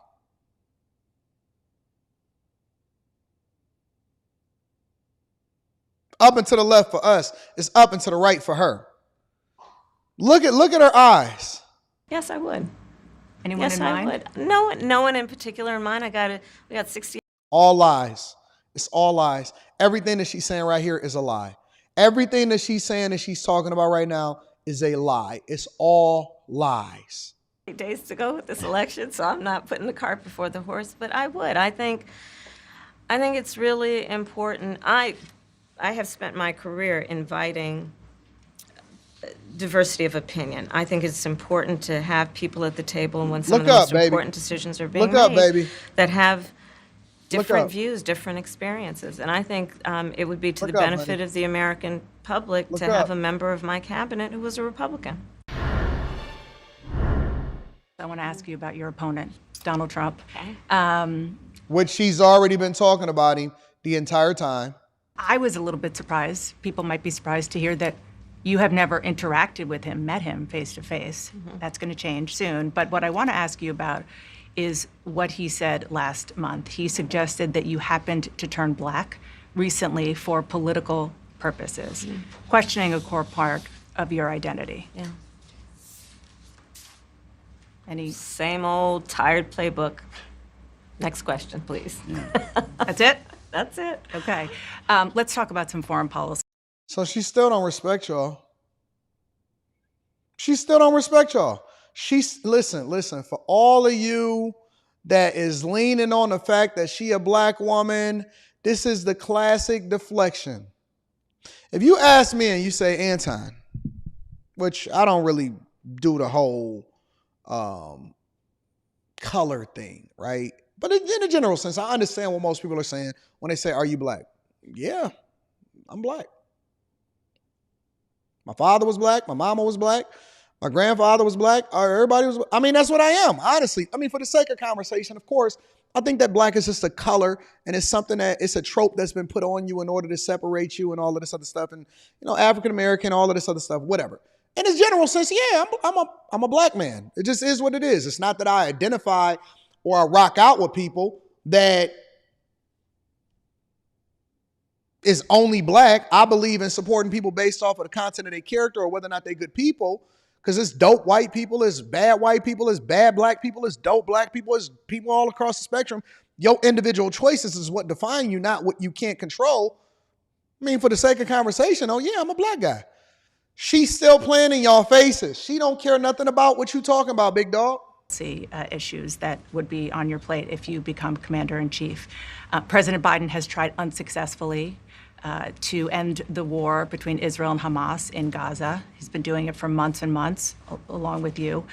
Would you do anything differently? For example, would you withhold some U.S. weapons shipments to Israel? That's what a lot of people on the progressive left want you to do. And the right, we all don't want to continue to fund a war that we shouldn't be a part of. Clear, I'm unequivocal and unwavering in my commitment to Israel's defense and its ability to defend itself. And that's not going to change. But let's take a step back. October 7, 1,200 people were massacred. Many young people who were simply attending a music festival. Women were horribly raped. As I said then, I say today, Israel has a right to defend itself. We would. And how it does so matters. Far too many innocent Palestinians have been killed. And we have got to get a deal done. We were in Doha.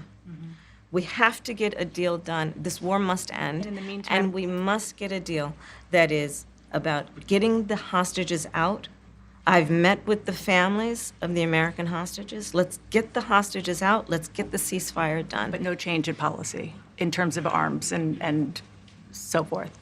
No, we have to get a deal done. Dana, we have to get a deal done. When you look at This woman don't have a fucking clue in hell.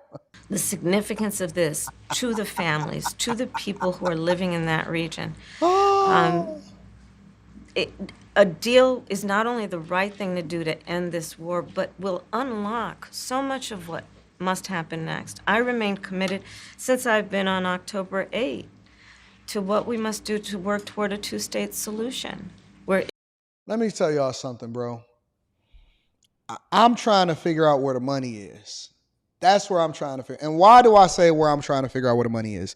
Because if you're telling me, if you're going to sit here and have a conversation with me and tell me that the United States of America is so invested in the greatness of Israel because we just want what's good for the region and we want to make sure that they're protected. And so we're going to spend billions and billions and billions of American tax dollars in order to continue to support this war, which she just clearly out of her mouth told you guys and said, listen, we not changing our policy. We're going to continue to fund this war as long as it may because we need to get a deal done. Let me tell you something, bro. You know what's not talked about aside from the fact that Americans think that we should put Americans first and we should stop participating in these proxy wars? You know what's so funny? Ask her about the Congo. Ask her about the genocide that's happening at a much greater rate over in Sudan. Ask her about what the hell is happening over there in Haiti. Now, I'm not saying that we need to be participating in all of these international conflicts, but what I am saying is that why are they picking and choosing Israel specifically, and we just completely ignoring what's happening over in Sudan and the Congo and Haiti and all of these other places across the world, whereas literally millions of people every single day is getting slaughtered. Millions of people every single day is getting slaughtered in Sudan and the Congo.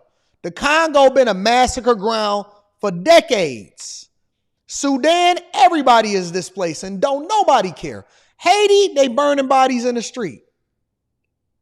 But we so focused on the Israel-Hamas war. Where the money at? Where's the money at? Where's the money at? Honest to God. I just want to ask a question because everybody acting like it don't exist. It's not something that's covered by the media. Nobody want to whisper Sudan. It's almost like Sudan and the Congo are words of war. It's like you are banned from saying Sudan and Congo.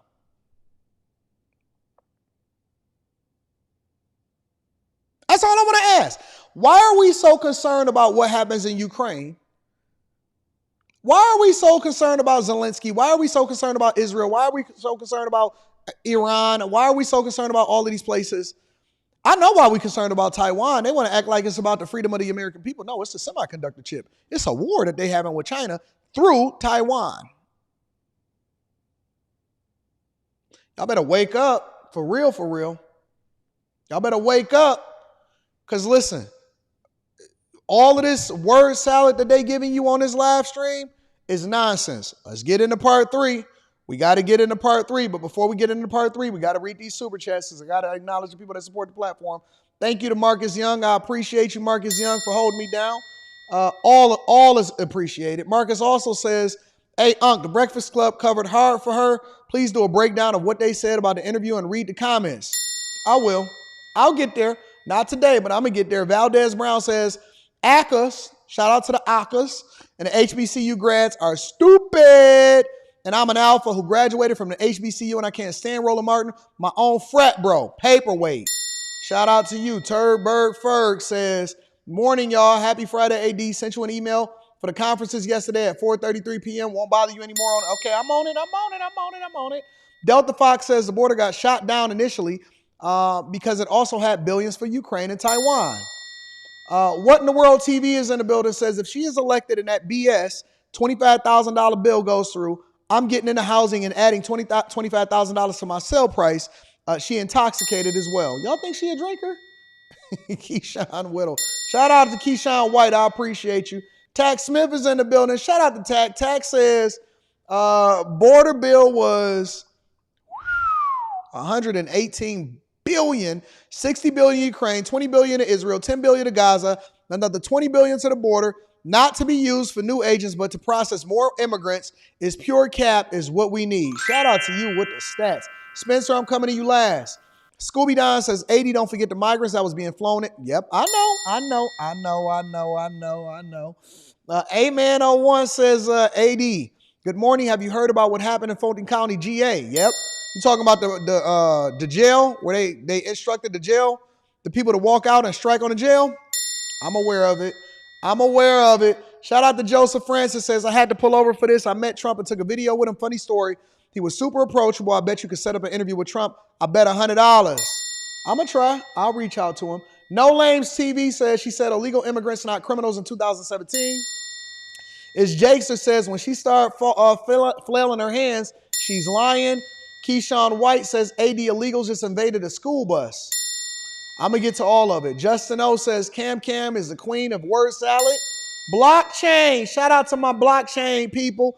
Brian says, peace, AD, the fact that you do not need a bipartisan deal to secure the borders and nothing was done for 3 years is inexcusable. Inflation Reduction Act, the third worst overall inflation percentage in our last 100 years. Shout out to you, Drake. I got some informed people that's a part of my chasers. Dre Harrison says the border was purposely open to flood the financial system. The cloudward pivot strategy, coupled with all the gangs taking over apartments that will cause civil war, prompting martial law where they can take citizens' guns. Now, getting my guns. Eric Harris says, AD always been Nigerian. Now he's turned black. What the fuck is this Nigerian thing from? Shout out to all of the Nigerians out here in the building, but I have no idea what he's talking about. Dave Burning Miles, when have y'all ever heard me say anything about that? Are you black? Next question. She ain't answered that at all.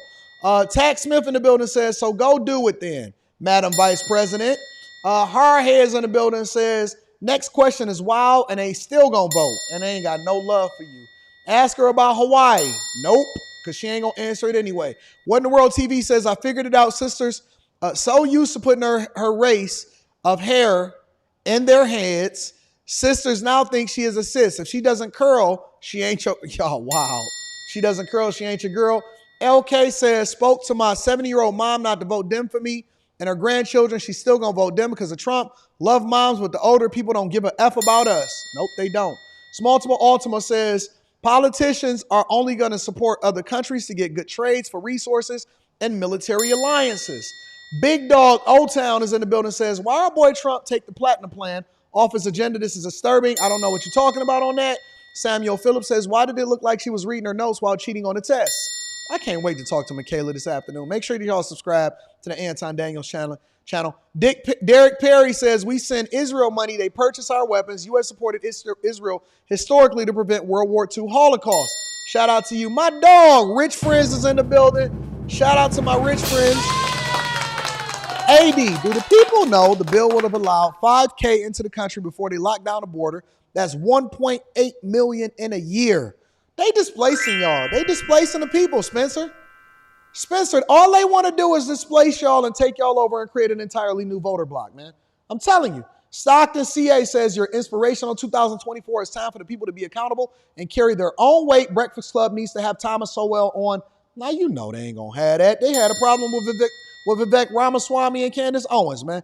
Make sure y'all hit a like for the algorithm. Subscribe to the channel and turn on your notifications. I also want to ignore the Cash Apps real quick. Just want to acknowledge the Cash App. Says, William Davis says she had a chance to squash the color conversation, and she didn't. Shout out to everybody that support the platform. I love y'all. I appreciate y'all. Y'all ready to get into part 3? We not done. Part 3 in the building. Next, we're going to talk about the $1 billion budget deficit over in Chicago. But Kamala Harris has some commentary about Biden dropping out. Take a look. Governor Walz, the country is just starting to get to know you. I want to ask you a question about how you've described your service in the National Guard. You said that you carried weapons in war, but you have never deployed actually in a war zone. A campaign official said that you misspoke. Did you? Well, first of all, I'm incredibly proud. I've done 24 years of wearing the uniform of this country. Equally proud of my service in a public school classroom, whether it's Congress or the governor.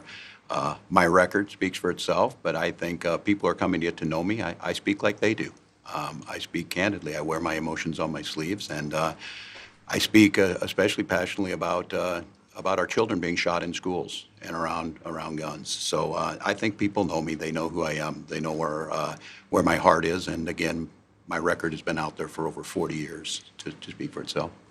I'm sorry, sir. The question was, did you misspeak or did you actually carry weapons into war? We don't care about you being a school teacher. We don't care about whether or not you wore the uniform. I see a whole lot of people over there at Comic-Con. Some of them is dressed like Leonardo from the Ninja Turtles. Other ones are Master Splinter. I've seen a whole lot of Harley Quinns walking around when Comic-Con comes here. But guess what? The question is, did you kiss the Joker? Did you fight Master Splinter? And did you have an argument with Donatello? Were you talking to the Turtles? That's what we want to know. Were you in war or was you just in costume? Did you misspeak or was you really there? Come on, Tim, give us a little bit more clarification. Don't gaslight us. I see a whole lot of people wearing uniforms and costumes. Whole lot of people. I remember myself, right? For Halloween one year, I bought a hot dog costume. And for Halloween one year, I bought a hot dog costume. And I think that I was supposed to be the hot dog and somebody else was supposed to be the buns, but then somebody backed out on me. And so I think it was Rita. Rita backed out on me. She was supposed to be the buns. I was supposed to be the hot dog. And so I just went ahead and got the other hot dog costume with all of it and just got the mustard in the middle. And then during the pandemic, I wanted to walk around in my hot dog costume in order to create videos. But guess what? Well, maybe I am a hot dog.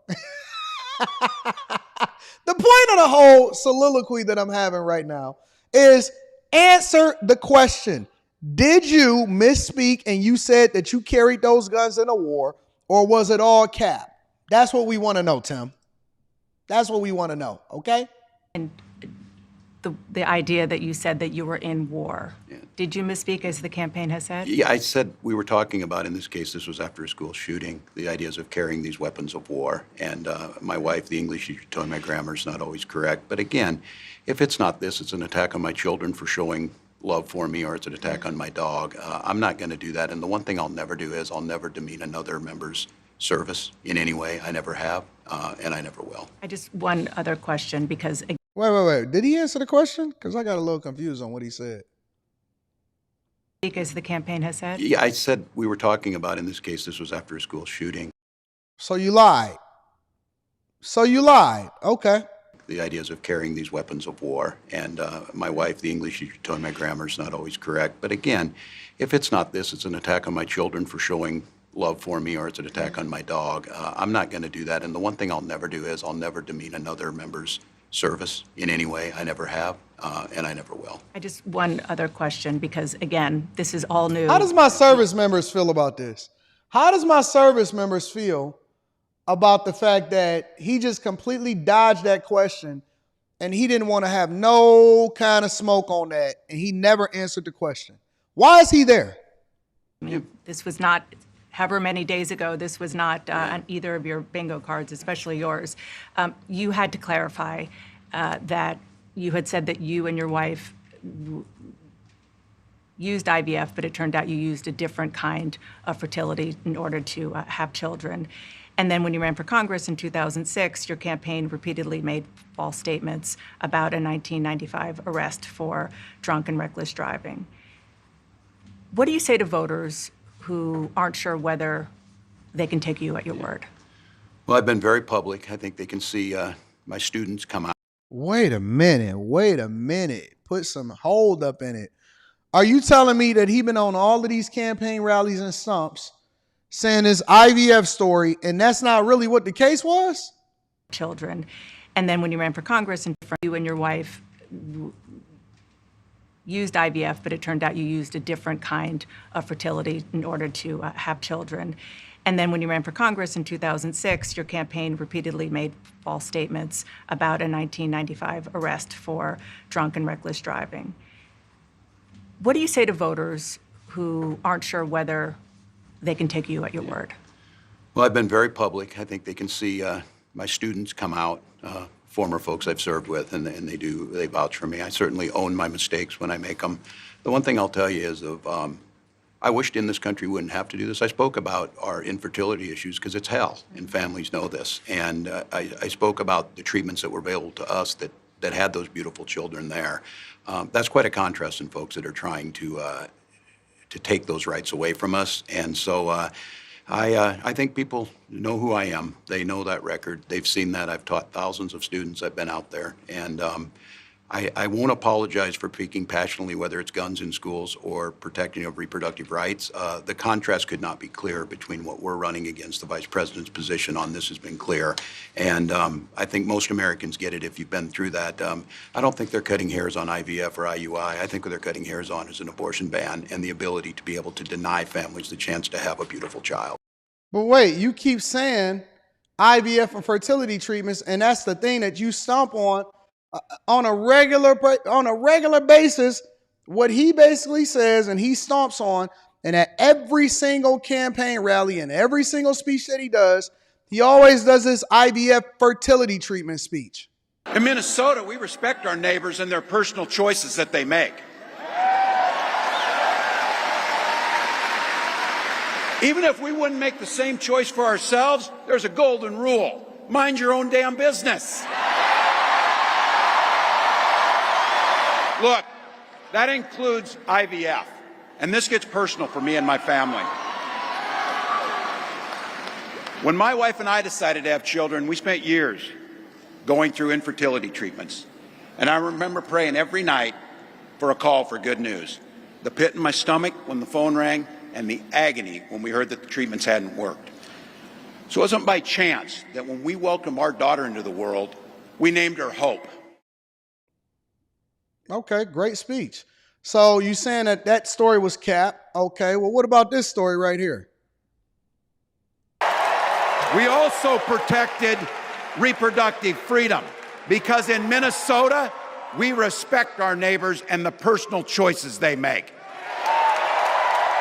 And even if we wouldn't make those same choices for ourselves, we've got a golden rule. Mind your own damn business. Same speech. And that includes IVF and fertility treatments. And this is personal for Gwen and I. If you've never experienced the hell that is infertility, I guarantee you know somebody who has. And I can remember praying each night for a phone call. The pit in your stomach when the phone would ring, and the absolute agony when we heard the treatments hadn't worked. Mm-hmm. It took Gwen and I years, but we had access to fertility treatments. And when our daughter was born, we named her Hope. Wow. Okay. Well, what about this time? Is this time make sense, Sue? I'm not crying, you're crying. So when we wanted to have children, we went through years of fertility treatment. And I remember it was like it was yesterday, just waiting for good news. And then the phone would ring and you would be tensed up, and then you would hear that the treatments had failed. It would blot out the sun that you just wanted something so beautiful and so simple to have a child. And then one day, and it wasn't by chance, when that news came and we welcomed our daughter into the world,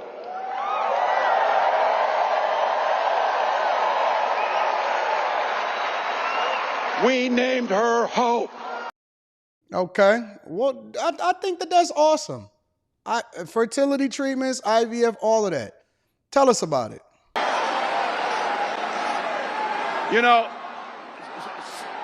some of us in here are old enough to remember. I see you down there. I see those old white guys. Some of us are old enough to remember when it was Republicans who were talking about freedom. It turns out now what they meant was the government should be free to invade your doctor's office. Choices that they make. Even if we wouldn't make the same choice for ourselves, there's a golden rule. Mind your own damn business. Got it.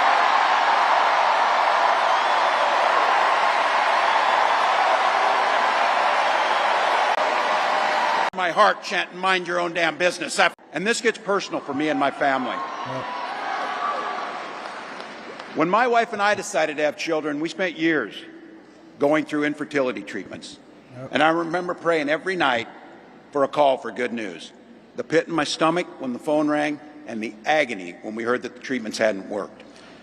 So it wasn't by chance that when we welcomed our daughter into the world, we named her Hope. I'm starting to memorize the speech myself. I know the speech. Shout out to I'm sorry, Tim. I got a little bit distracted for the people. You know, we got a slang in Minnesota. Mind your own damn business. I'm working on my Tim Walz impression. You know, my wife and I, this IVF treatment and access to fertility, this is deep for me. Okay, this is deep for me. And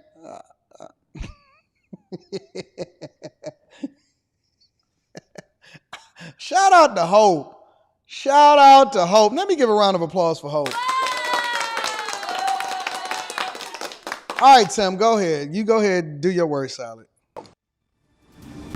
Vice President Harris, you were a very staunch defender of President Biden's capacity to serve another 4 years. Right after the debate, you insisted that President Biden is extraordinarily strong. Given where we are now, do you have any regrets about what you told the American people? No, not at all. Not at all. I have served with President Biden for almost 4 years now, and I'll tell you, it's one of the greatest honors of my career, truly. He cares so deeply about the American people. He is so smart and loyal to the American people. And I have spent hours upon hours with him, be it in the Oval Office or the Situation Room. He has the intelligence, the commitment, and the judgment and disposition that I think the American people rightly deserve in their president.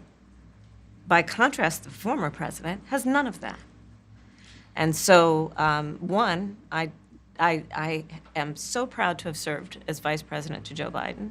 And two, I am so proud to be running with Tim Walz for president of the United States and to bring America what I believe the American people deserve, which is a new way forward, and turn the page on the last decade of what I believe has been contrary to where the spirit of our country really lies. But the last decade, of course, the last 3.5 years has been part of your administration. I'm talking about an era that started about a decade ago, where there is some suggestion. During the Obama administration? Warped, I believe it to be.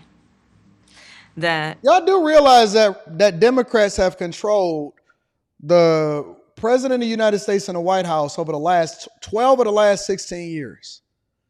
12 of the last 16 years has been all Democrats. And she's been a part of the last 3.5 of them. 4, basically. She's been a part of the last 4 years. And she's talking about turning the page on the era, but she would continue the Bidenomics that she's already been doing, including the war, the immigration policies, and everything else. Okay. The measure of the strength of a leader is based on who you beat down, instead of where I believe most Americans are, which is to believe that the true measure of the strength of a leader is based on who you lift up. That's what the fuck is it? Yo, maybe I'm just so ingrained in politics that I've heard these speeches. The true measure of a leader is not who you beat down, but the true measure of a leader is who you lift up. I'm so used to them saying this that I've heard it on every single speech and everything like that. At stake as much as any other detail that we could discuss in this election. Because we haven't had a chance to talk. I'm just curious, staying on President Biden, when he called you and said he was pulling out of the race, what was that like? And did he offer to endorse you right away, or did you ask for it? It was a Sunday, so here, I'll give you a little too much information. Go for it. There's no such thing, Madam Vice President. My family was staying with us, and including my baby nieces, and we had just had pancakes and, Auntie, can I have more bacon? Yes, I'll make you more bacon. And then we were sitting down to do a puzzle.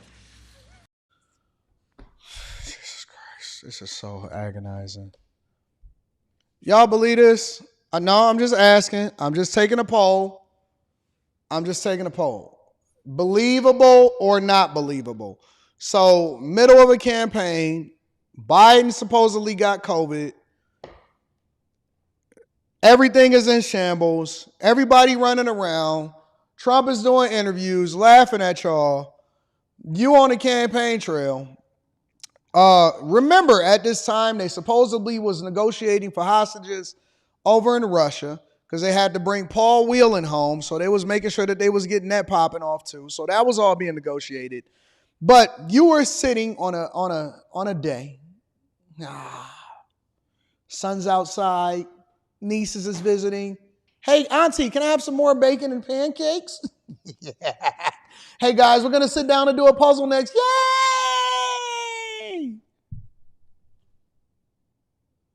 The most important election of your life, and you saying that you and Doug was sitting there making pancakes and bacon and about to do a puzzle. Y'all, listen. You're not going to finesse me. Why is she looking at Tim and smiling? What are you talking about? Oh, Jesus Christ. We're about to do a puzzle. Where'd you get the puzzle from? What kind of puzzle was it? Was it a Latin? Little Mermaid? And the phone. Look at him. Looking like it's a good story. Joe Biden. And he told me what he had decided to do. And I asked him, "Are you sure?" And he said yes. And that's how I learned about it. And what about the endorsement? Did you ask for it? He was very clear that he was going to support me. So when he called to tell you, he said, "I'm pulling out of the race and I'm going to support you." Well, my first thought was not about me, to be honest with you. My first thought was about him, to be honest. Who all is going for this crock of nonsense? Honestly, Kay, are you going for it? I see you, Kay. Kay, you don't believe it?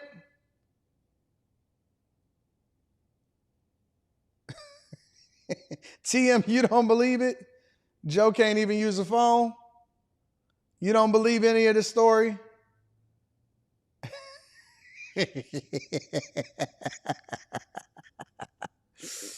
Come on, man. Who believe this? Who in the world? Where in the hell is Carmen Sandiego? Who in the world? All 5,000 plus of y'all that is watching this on YouTube, I'm just curious. I'm genuinely curious. Who believes this? Who? Not one person, not a soul, believed that you was cooking pancakes and bacon, that you probably even know how to cook pancakes from scratch, and that Joe Biden just gave you the phone call on a secure line at your home. Hey, kiddo, I'm pulling out. I don't think I can take it anymore. You're up next. You're up next, kiddo. It's all on you. It's on you to carry the burden of what has been unburdened and what is done, to bring the people up, because the leadership of Donald Trump is going to take this country out. Make sure you call. I'm going to call Obama next and Michelle and see if they can get them on the phone. Maybe I'll call Nancy too.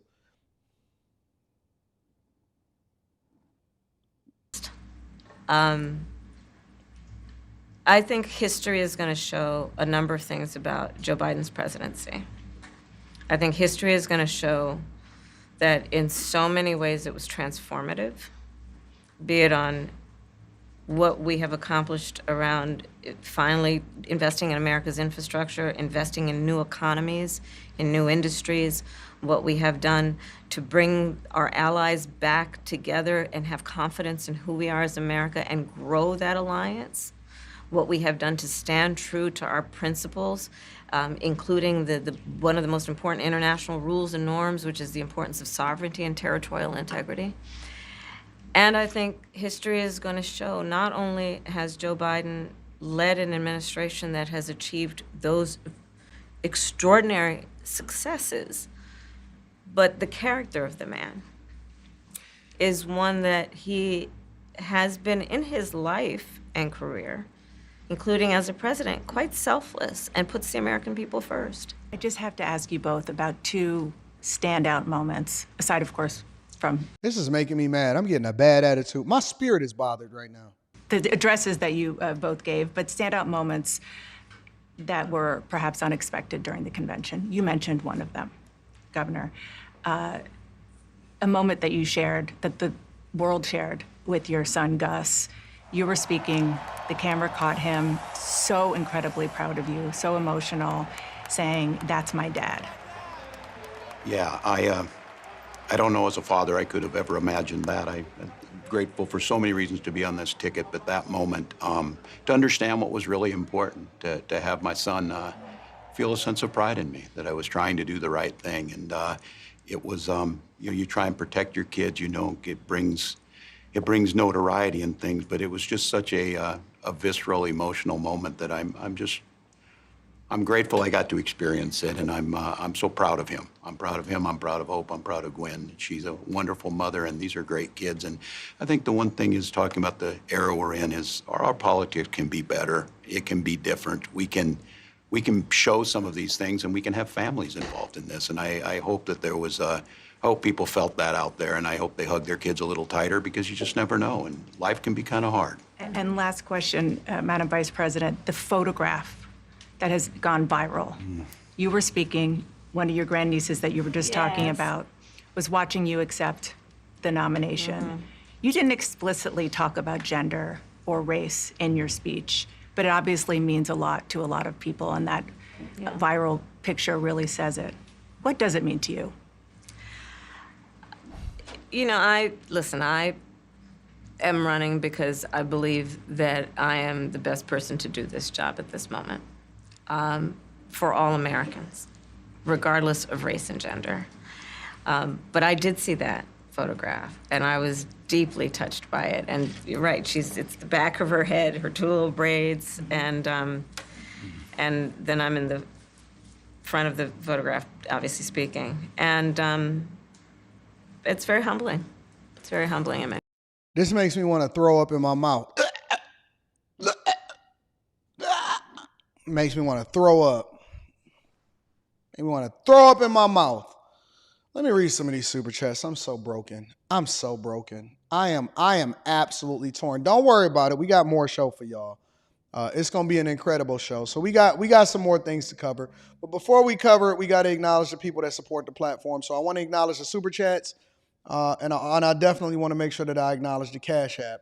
Brian Hunter says, "To interview will pay for itself and Trump to 2024. Shout out to Brian Hunter. I appreciate you for supporting the platform on Cash App, my friend. Let me give an acknowledgement to some of the super chats, and then we're going to continue on with the show. Big Dog O-Town says, "I checked this agenda. Platinum plan not there." Shout out to you, Big Dog O-Town. Is Jakester says, "Liberals and progressives live their lives based on their emotions. Facts do not matter to them." A-Man01 says, "I'm talking about those female COs. Libra Justice is in the building." Shout out to Libra Justice. Is Israel seeking the Samson option? Shout out to Libra Justice. I appreciate you. Saquon says, "Tim ducked the hell out of that deployment." I don't know why you don't just admit it. Derek Perry says, "Technically, the National Guard is the uniform of the state, not the country. There is significant difference between the National Guard and the Fed Army." I appreciate you. Joe Hen 49 says, "Opportunity economy sounds like opportunity zones to me." Yep, that's exactly what they're going to look like. They're going to look like the hood and the hell, or the hell and hood. Trump was nice and called him weird yesterday. Another puppet. I'm convinced this man spoons his son on a queen size mattress. Not spooning on a queen size. Saquon says Tim ducked that deployment like bullets on the battlefield. Oh, wait. Ashley Weaver in the building says, first time listener, if Trump had the power to do executive power to close borders, but Biden didn't. He only cared when it would hurt him in the polls. Shout out to Ashley. I appreciate you. JPZ Too Cool says, it's the same that it's evident that both of them don't know what they're doing, causing commotion with America, going to ruin the economy, bag chaser for life. Y'all not a part of the Patreon. The link is in the description. Brian Hendricks says, as a veteran, he is embarrassing to all military. He is a coward and nobody would follow him. Hashtag, he ain't answer the questions either. That's a fact. Shout out to you. Eric Harris in the building says, AD, this interview is trash. However, we have to report the news. That's a fact. Project Killer says, as a Marine, this is a crime. This is called stolen valor, claiming credit for service you never did. If you served as a grunt or as a cook, you served and be proud of it. Stand your ground, big dog. Geo Black says, Tim out here passing out tampons like Halloween candy. Shout out to Tampon Tim. What in the world TV says, oh, he sat in the corner and watched his wife get to work with a stranger. Is he a diddler? I don't know. Let's call Diddy. Brian Kendrick says, the reproductive freedom that is killing 800 babies a day, black babies a day? But Charles Blanco is in the building and says, Tim reminds me of the beggar outside of the McDonald's trying to sell me McDonald's. He makes no sense. I'm glad we're independent and the Dems are making a choice easy. Mike Bean in the building says, mind your own damn business, except if you had too many people over at your house during lockdowns. Remember the snitch hotline in Minnesota? Y'all said he had that hotline bling. Heather M says Jezebel always surrounded herself by eunuchs, and they were the ones that did her in. Kamala and Tim. Oh, Jesus. Heather, you so mean. Heather, you so mean. Jezebel, y'all, Heather, don't be like that, baby. Captain Skidmark says, dude that sets up a snitch line says, mind your own business, he's a devil. Tax Smith goes on to say, nope, lied to y'all's faces, and I'm proud of it. Wow. Colsum says, this is a certified LD ticket. Respectfully. Shout out to Oop Milk says, meet Dave, everybody. Chatford Morris is in the building says, I have yet to hear people talk about that they need to stop allowing smokies having countless babies and taken away and being put into the system. That's a fact. Big B in the building says, Democrats have had control 20 of the last 32 years, Anton. Even further. Tris Kushranada is in the building says, Kamala does interviews like Homelander. Tex Smith says, the difference in attitude from when she interviewed Trump is crazy. What Janice says, you and Quentin be having us rolling over on here on After Hours. I fell out when you pulled up the Yeti. Y'all are nuts. Yeah. We're going to do it again tonight. Make sure y'all tune in to After Hours. We're going to get it popping. Empire Foundation says she sounds like a robot short-circuiting, like she's trying to remember her lines, and Tia Mowry constipated on the toilet. High Tolerance is in the building, says frozen pancakes. Tim was probably there with his onesie on. Duran Lee says bacon 2024. All right. Bitcoin Brown says, AD, come on. Please believe Mamala. She's the Mamala of the country. Levi DePero says, Anton, in my Anton voice, I got my popcorn, man. Fukari Ferry is in the building, says, Tim going to take her black president job if they win. Ashley Weaver is in the building, says, here's the new head of the American Getspo. He set up a snitch line. Read a book on porch if you get a visit from the COVID secret police. Extreme levels of gaslighting, and that's what makes me want to puke. Talk about it then. Project in the building says, room 9, Gus. Oh, Jesus Christ. Beastie Nerd is in the building, says, 80. The phone call she described is straight out of every major biopic film where the family is at dinner and the main character receives a good news phone call. Shout out to you, Tia Marie, too. Shout out to Tia Marie, says, I hope Joe Biden gets to a point like Joe Brown and starts telling it all. I guarantee Biden is somewhere bitter and burdened by what had been done to him. They set him up and knocked him down. I believe they pushed Joe out. Casual Germ is in the building, says, crying while yelling, that's my dad, literally dried up all of the box in the country. It is what it is. Alba's Child, couple more. Alba's Child says, the National Guard can be activated federally and stateside. I know because I am a guardsman. AD, keep up the great job.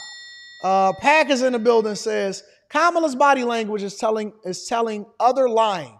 A no answer, she shakes her head up and down and vice versa. Shout out to you.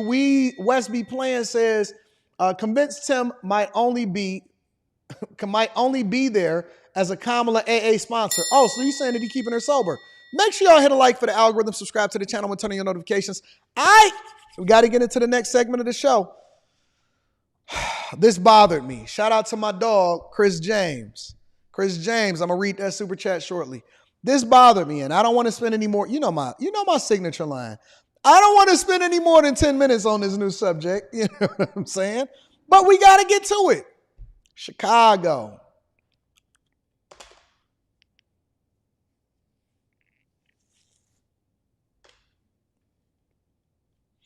Right after Kamala Harris left for the Democratic National Convention, right after the Planned Parenthood vans pulled off from doing what they do at the Democratic National Convention, right after a couple of people caught some stray bullets, right after the migrants continued to run over Chicago, guess what they told us?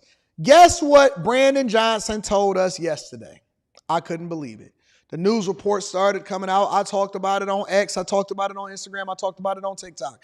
They said we got a $982 million budget deficit. I am not exaggerating. I am not adding zeros. I am not adding numbers. If you are in Chicago, please miss me with the Anton, why do you continue to hold Chicago accountable? I have 982 million reasons to do so. Make sure you hit a like for the algorithm, subscribe to the channel, and turn on your notifications. We going in today, y'all. A nearly $1 billion shortfall. That's what the city of Chicago is facing for their 2025 budget. Mayor Brandon Johnson saying the city needs to find $982 million. Sarah Maki is here after talking with some experts on their ideas to fix the problem. Sarah? Well, everyone I spoke with said they knew this number would be big, but this is nearly double the amount that Mayor Brandon Johnson faced his first year in office. And now he will have to make some cuts to existing spending and find some creative ways to bring more money in.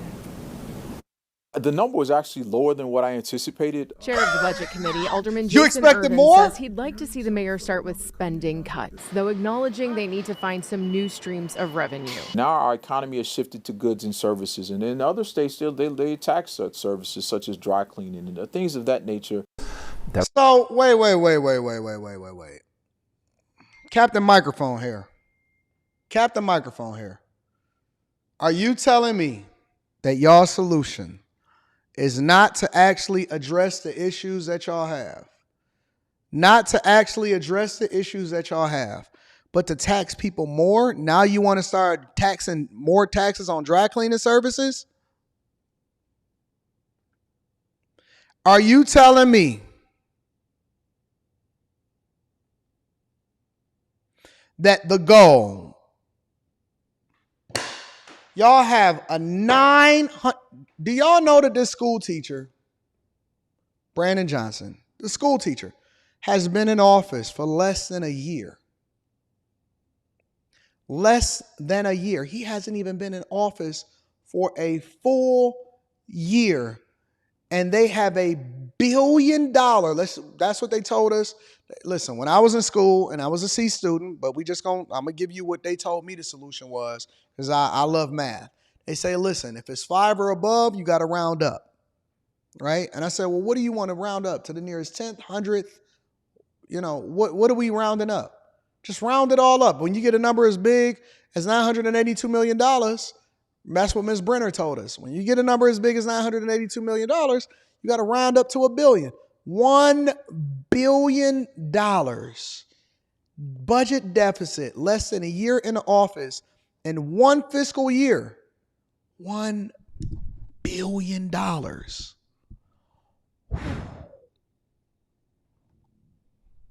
States still they tax such services such as dry cleaning and things of that nature. That requires Springfield. Springfield's not coming to the aid of the city anytime soon. Nonpartisan government watchdogs telling us the city needs to look within. We have to open up the budget itself in ways that we haven't done for many years. It's clear that there needs to be some structural change in revenue, as well as a more aggressive approach to cost cutting. The city faced higher shortfalls in the pandemic, but at a time when the federal government was providing funding assistance. So this is what was happening during the pandemic, okay? During the pandemic, 2020, that's when the pandemic first started. They had an $838 million budget shortfall. This is during Lori Lightfoot's watch. All right, Lori Lightfeet. Lori Lightfeet is over there chasing down Tiffany Henyard now over in Dalton, Illinois.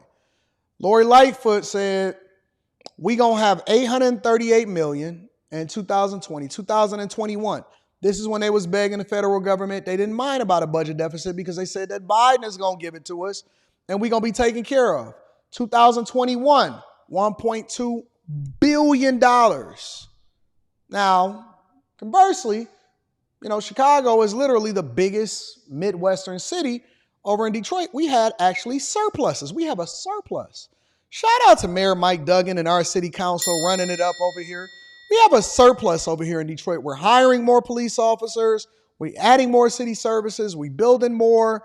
And so shout out to our cousins over there in Chicago. $1.2 billion in 2021, $733 million in 2022. And then when he got in the office, or when he was about to get in the office, it's a $128 million budget deficit. So they bleed money no matter what. The question isn't whether or not you are bleeding, it's how big is the gash. And a surplus in sight. And a surplus in sight. 2023, $128 million budget shortfall. 2024, $538 million budget deficit. Projected for 2025, which we always know that the numbers is off. The numbers are always lower than what it's really going to be because it's like that every single year in Chicago. In 2025, they're projecting a $1 billion budget deficit. That is absolutely awesome. Why is Anton celebrating this? Because this is what y'all voted for. Y'all wanted a school teacher. You wanted Lori Lightfoot before him to be diversity, equity, and inclusion. And then you wanted a school teacher, a community activist that is going to just pray for you. He going to pray for your budget to come in and fix y'all communities. Y'all begged, y'all pleaded, y'all advocated for it. Y'all wanted it. You said, hey, listen, we want Brandon. We want Mayor Mohawk. We want Mayor Mohawk. It's going to cost you. The mayor did not give specifics for the 2025 deficit, but the administration did point out some key areas, notably rising city personnel and pension costs, including a $175 million price tag for Chicago public school pensions. Some tough decisions are going to have to be made.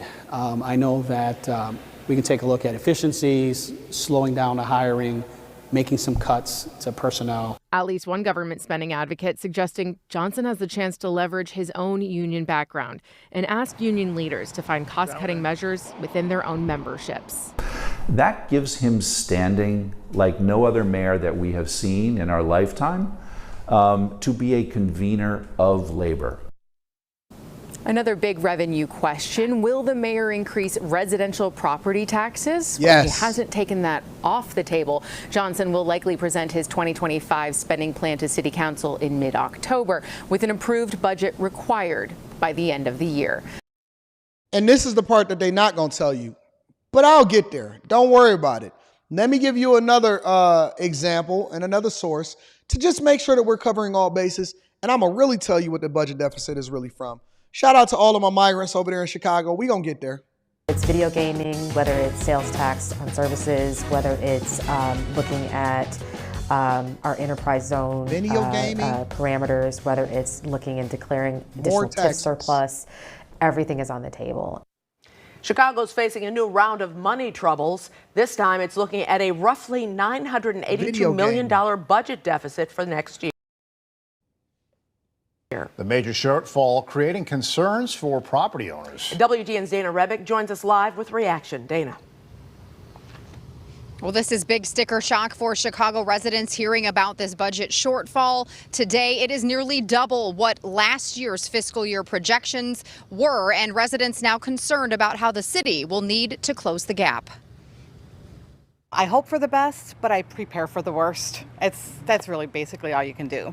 Chicago resident Kathy Villanueva braces each time the city's budget projections are released. This time, there is a $982 million shortfall for 2025. $1 billion it's a scary number, but it's a manageable number, I think. The budget manageable. Gap attributed to a number of factors: a reduction in corporate revenue tax, a $175 million pension payment to Chicago public schools, increased labor costs, and $150 million to continue supporting new arrivals. I think in many ways that I want to replay that for y'all. Costs and $100 pension payment to Chicago public schools, increased labor costs, and $150 million to continue supporting new arrivals. Not illegal migrants, new arrivals. Here's the caveat, though. Here's a caveat. Chicago spends well over $400 to $500 million a year in supporting migrants. And that doesn't include police. That doesn't include them in being in y'all schools. It don't include none of that. That's staffing, hotels, healthcare, migrant centers, all of that. So when they say a $150 million shortfall, is really closer to $500 to $700 million. And that number is actually pretty conservative. Chicago spends hundreds of millions of dollars a year on migrants. Let me continue to play this for a second. in many ways, that is the biggest question mark surrounding the budget forecast that was released just today. The city, by all indications, has spent somewhere in the neighborhood of about $500 million on the mission, really, since the number of arrivals really ramped up in $500 million. $500 million.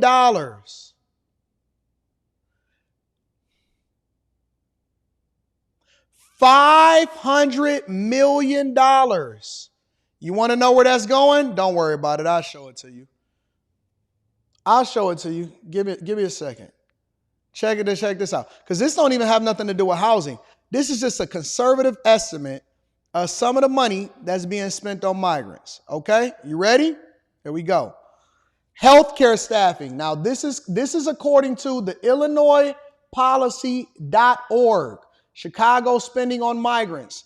For example, healthcare staffing, $206 million. Equitable social solutions. What the f is that?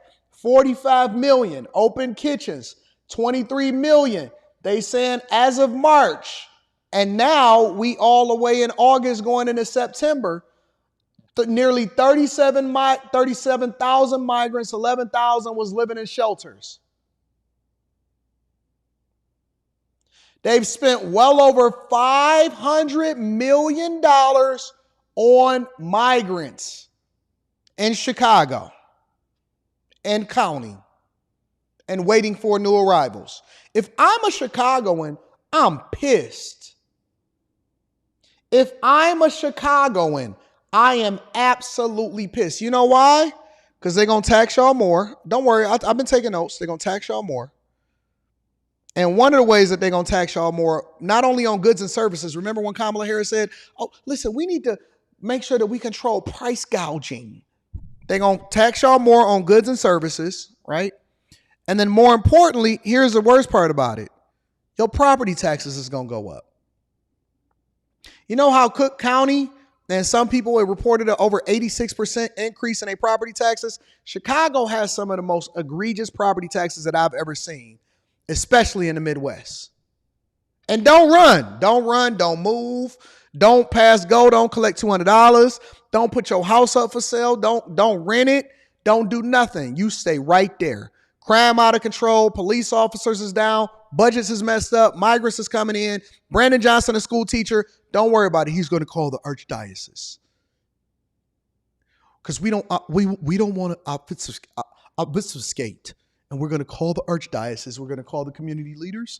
We're going to pray for the people. And we're definitely going to be more welcoming, because these large gatherings absolutely should not be demonized. We don't want to look at these people as less than. We need more community leadership. Yes, we are removing ShotSpotter. However, I plan to have a conversation with the 12th precinct and the 17th precinct, where most recently the young women were taken advantage of, and then there were some random bullets that flew through windows, but that's not a normal occurrence. We're not used to normal occurrences happening, okay? And so we need to matriculate the process. We need to make sure that our budget is matriculating into the neighborhoods to where it's equitable and fair for everybody. I'm not going to sit here and let you obfuscate my budget. Now, what I've done is I've reached out to the Archdiocese of Chicago, and we're putting together a plan. We'll meet you in October. 2022. Mayor Brandon Johnson promised during his campaign he would not raise property taxes to balance the budget. Now residents worried how the city will close the gap. I don't think he's going to have much of a choice. I mean, because besides, we have the deficit with the city, we have CPS needing more money. The money's going to have to come from somewhere, and unfortunately, it usually comes from the homeowners. I moved from Indiana to here. I'm going back to Indiana. Hey, Doggy said, I moved here to Indiana. I'm going back to Indianapolis. He said, I'm getting the heck up out of Chicago. Nope. He said, I came here, I saw, now I'm leaving. I came here, I saw, now I'm leaving. I'm not about to sit here and have no conversation with y'all. Gonna keep on raising all of my property taxes. I told you what I'd do if I go into the government. I told you what I'm doing. First thing that I'm doing, everybody losing their job. Everybody getting fired. I'm cleaning house. What do? Okay. Cut that off. What you do? Okay. All right. Don't worry about it. I'll give you a notice shortly. What you do? Oh, you busted down for a real one. All right. We'll send you for a little bit. But all the rest of y'all, what does this department do? Okay. Y'all all fired. Everybody fired. Everybody fired. Meanwhile, y'all got 50 aldermen. 50. Average Chicago alderman salary. The average alderman salary, according to the Block Club Chicago. Block Club Chicago. Do y'all even know these people? Do y'all know these people? Block Club Chicago. How much does an alderman make? Y'all got 50 of them. 50 of them. Hold on, let me bring this back. Bring it back from the bottom of the mat. Let it go. Bring it back from the bottom of the mat. Alderman, the lowest paid alderman makes $115,000. The highest paid alderman make $142,000. 50 of them. 50. Okay, my math ain't right, but let me just make sure that I get this right. I just want to do a little bit of mental math. Just a little bit. Give me a second.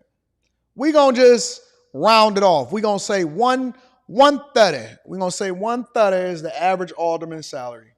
All right? Times 50. That's $6.5 million. We can cut off the budget right there. $6.5 million? Done. We need 10 aldermen. You over there, you over there, you over there, and you over there. 40 of y'all can go. 40 can go. We're going to put this up for a vote on the taxpayers. 40 can go. 10 can do it. We'll give you a raise. We'll bring you up to 150 from 142. 40 of y'all can go. 10 of y'all ain't doing nothing anyway except for sitting in the office doing nothing. We cutting everybody. We gonna operate on a shoestring budget over here in Chicago. Ain't no more luncheons. Everybody work from home. We selling these buildings, right? We gonna implement Zoom. We cutting all costs. Everything go. Everybody gotta go. Don't nobody get no company cars, no nothing, no ham, no cheese, no eggs, no sausage, no bacon, no blueberry pancakes. Nobody get nothing. Everybody taking a haircut.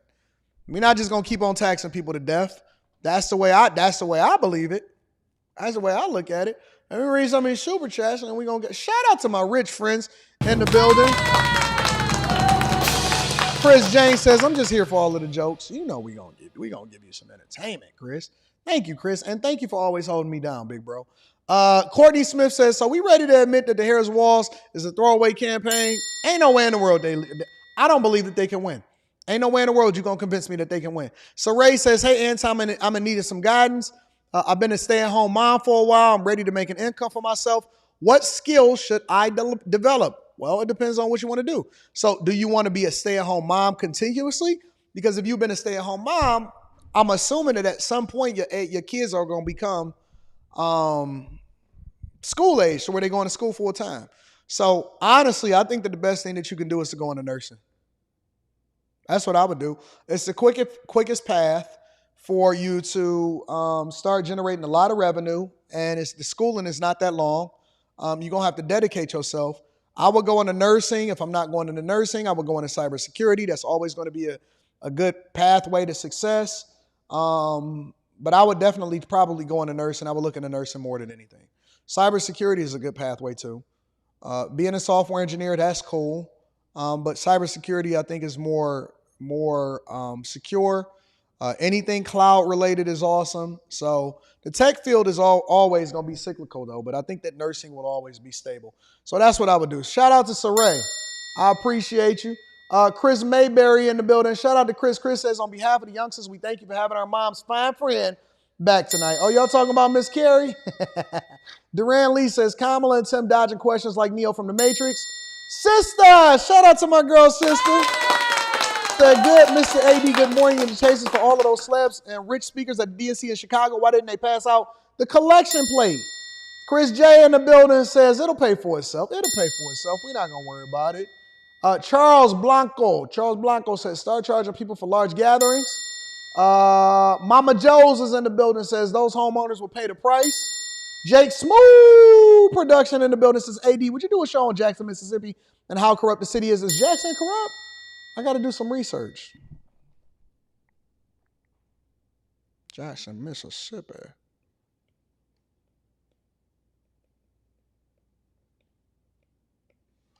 I'll look into it. High Tolerance in the building says, Chi-Town been a racket. Shady when taxis, Ubers, limos, etc. had to pay a flat $5 to access O'Hare, and this was back in 2014. Really?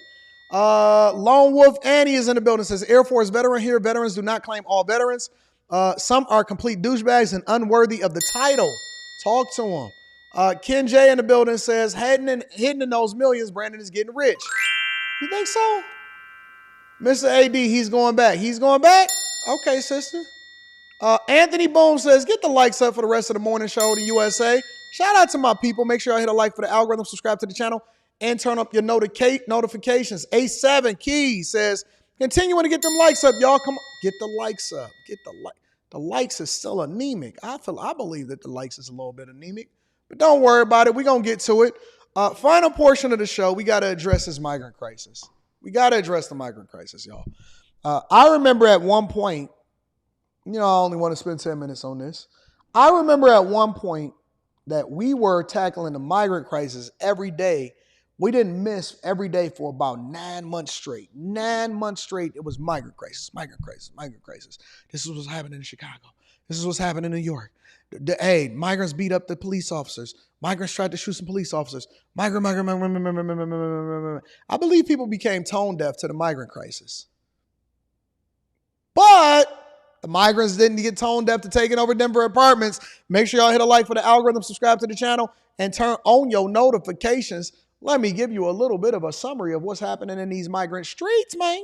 Here at 5, the new video surfacing today showing a huge problem with what some are calling gang violence at an apartment complex in Aurora. The video shows men entering an apartment building with several weapons and then busting down a door. And all of this taking place. Now, you know, as they walking around with guns and butter, baby. It's about guns and butter. Artwork that appreciate with value. Dumb mother effers. Guns and butter, baby. You know them guns was stolen, right? I just want to make sure that y'all understand that the guns that they walking out with are some of the same guns that they were breaking into, right? They broke into other places in order to get their guns, and now they're using those guns to basically take over multiple different apartment buildings. Let's continue. The apartments, which had become a crime hotspot in that city. Fox 31's Vicente Arenas was at that complex today as people were moving out, fearing for their safety. Vicente is joining us live from that complex with a closer look at that eye-opening video, Vicente. It is eye-opening, Erica. It is significant because this is the first time we've actually seen what has been happening inside that apartment complex at different times. This video, there's 2 different clips you're about to see. One of them, people carrying guns, and another where 2 people are just trying to break down a door. The video shows a group of men walking up a stairwell at the Edge Lowry apartment complex in Aurora. All of them appear to be carrying rifles and handguns, and the video shot earlier. Dude got a scope on his gun now. Earlier this month, one of the men can be seen talking on a cell phone. They all then gather around a door and go in. Another video clip shows men forcing a door open. But what or who they were searching for, not clear. The video was shot in the building where Cindy and Edward Romero lived until today. They loaded up their stuff and moved out. It's been a nightmare and I can't wait to get out of here. This is how Cindy used to lock her front door. Every day when we come home, we have to do this. Every time we go outside to take out the garbage, every time we try to go to bed at night, we have to keep it like this so nobody can kick in the door. The couple's car and many others here were riddled with bullets after a shootout at the complex earlier this month. The Romeros say the trouble started when a large number of migrants began moving in. They had not been able to move out for different reasons. We couldn't get any. We tried reaching out to the resources, but they told us since it wasn't actually a condemned building, we would have to wait until that was the issue, but we didn't want to wait for that. So the only help I got was after talking to you. We showed Councilmember Danielle Jurinsky the video. Today, she helped the couple move out and find a new place to live. The city nonprofits have lined up to help the migrants that have come here, but nobody is helping the American citizens, the residents that are trapped in these apartment complexes. The Romeros tell us others living here had been asking when they'd be moving out. And this isn't just Americans. This is other Venezuelans that are living under this control, that are being extorted by the control of this gang. While we were on the property today, even before we left, we were told other people were moving in and taking over the Romeros unit. We did speak to the mayor's office this afternoon. They sent us a statement saying that so far there are no code enforcement violations taking place at this complex. The mayor's office also responding in part for the Aurora Police Department. They're telling us that the police department here has seen that video that we just showed you. There is a lot more to this story. We'll be covering it in the days to come. Let me pivot for a second and show y'all a second video just so y'all can get some insight. Because the mayor is trying to address the Denver mayor, Mike Johnson, who was one of the people that was aligned with Brandon Johnson and Eric Adams and all the rest of them, him trying to address the migrant issue. To that story that's grabbing the entire nation's attention. Fox 31, the first to obtain these videos of alleged gang activity at Aurora apartment complexes. Mayor Mike Kaufman telling Fox News gangs have pushed out property management through intimidation and are collecting rent. Police in Denver also on high alert. We spoke to Mayor Mike Johnson about how the Mile High City is tackling these issues. Fox 31's Aaliyah Sims getting some answers for us tonight. Aaliyah. Yeah, Erica, Mayor Mike Johnston said Denver police have already been working with federal, state, as well as other local agencies because they were made aware of the problem early on. Now, he says while there's no evidence of Denver apartments being taken over by Venezuelan gangs, he says they are providing a heavier police presence in areas that are a risk. Yeah, I saw it and it's infuriating. It should never happen in this state. It should never happen in Denver. That's Mayor Mike Johnston's reaction to the many videos that continue to make headlines about Venezuelan gang violence in the Denver metro area. Obviously, that video was not taking place in Denver, and we are going to do everything we can to make sure it doesn't ever. In a statement, Denver police appear to indicate the same, saying they take the presence of the TDA gang seriously. They got a name? Why you didn't tell me that they had a name? So wait. The migrants over there, they got a name. So Trende Aragura? Trende Aragura? They got a name? Did they come over here with a name or did they get themselves a name once they got here? Y'all let me know. Do they have a name? The people that is from Venezuela or the people that speak something different, what does this mean? They already had a name or they made the name when they got over here? Jesus Christ. This is insane.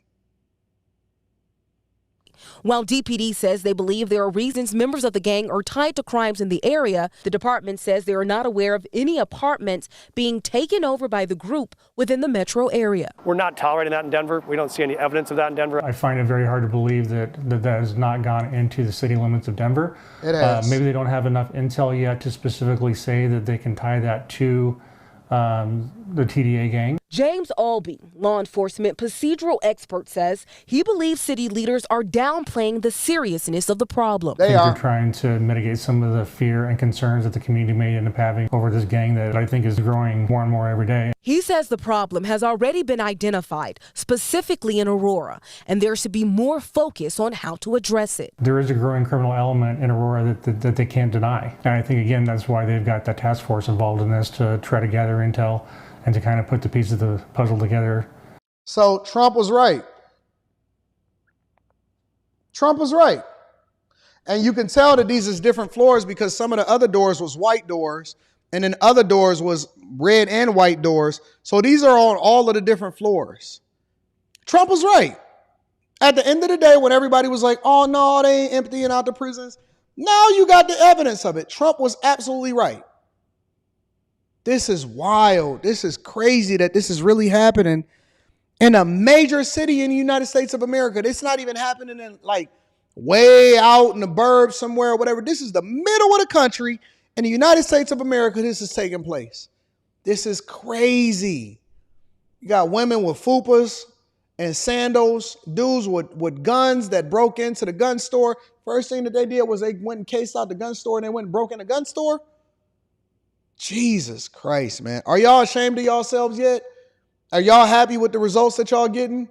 Are y'all happy with the way that y'all voted? Are y'all supporting this mayor over here and these governors and these people that's literally letting them overtake and overrun y'all entire cities?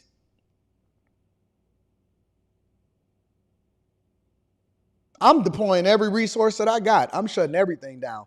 Getting everybody out of here, shutting everybody down, and then y'all should be happy. I hope y'all happy with what y'all got.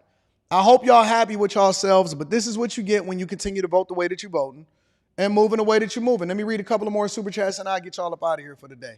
Shout out to Olarazi. Says, I got this 2-ball for you, big dog. Thank you, big bro. Blue Magic. The Blue Magic. I stand by it. Shout out to Blue Magic. Blue Magic says this economic collapse part of what Kevin Samuels was talking about when he said winter was coming. No, winter was coming was meant for the women. YFNL Bill says they deserve everything that they voted for. And Olarazi says Nigeria in the building, proud Florida. Shout out to all of the Nigerians in the building. I appreciate y'all for supporting the platform. Thank you, everybody that showed up and showed out. I got another live stream that's popping off on the Anton Daniels channel at 5 o'clock with me and my girl, Michaela. And then we got after hours tonight at roughly 9, somewhere between the 9 and 10 p.m. range. All right. I love y'all. I appreciate y'all. Thank y'all for rocking out with me. Make sure y'all stay tuned, stay in touch, and I'm going to keep y'all informed of what's happening out here in these streets. I love you. I appreciate you. I'm going to holler at y'all later. Peace.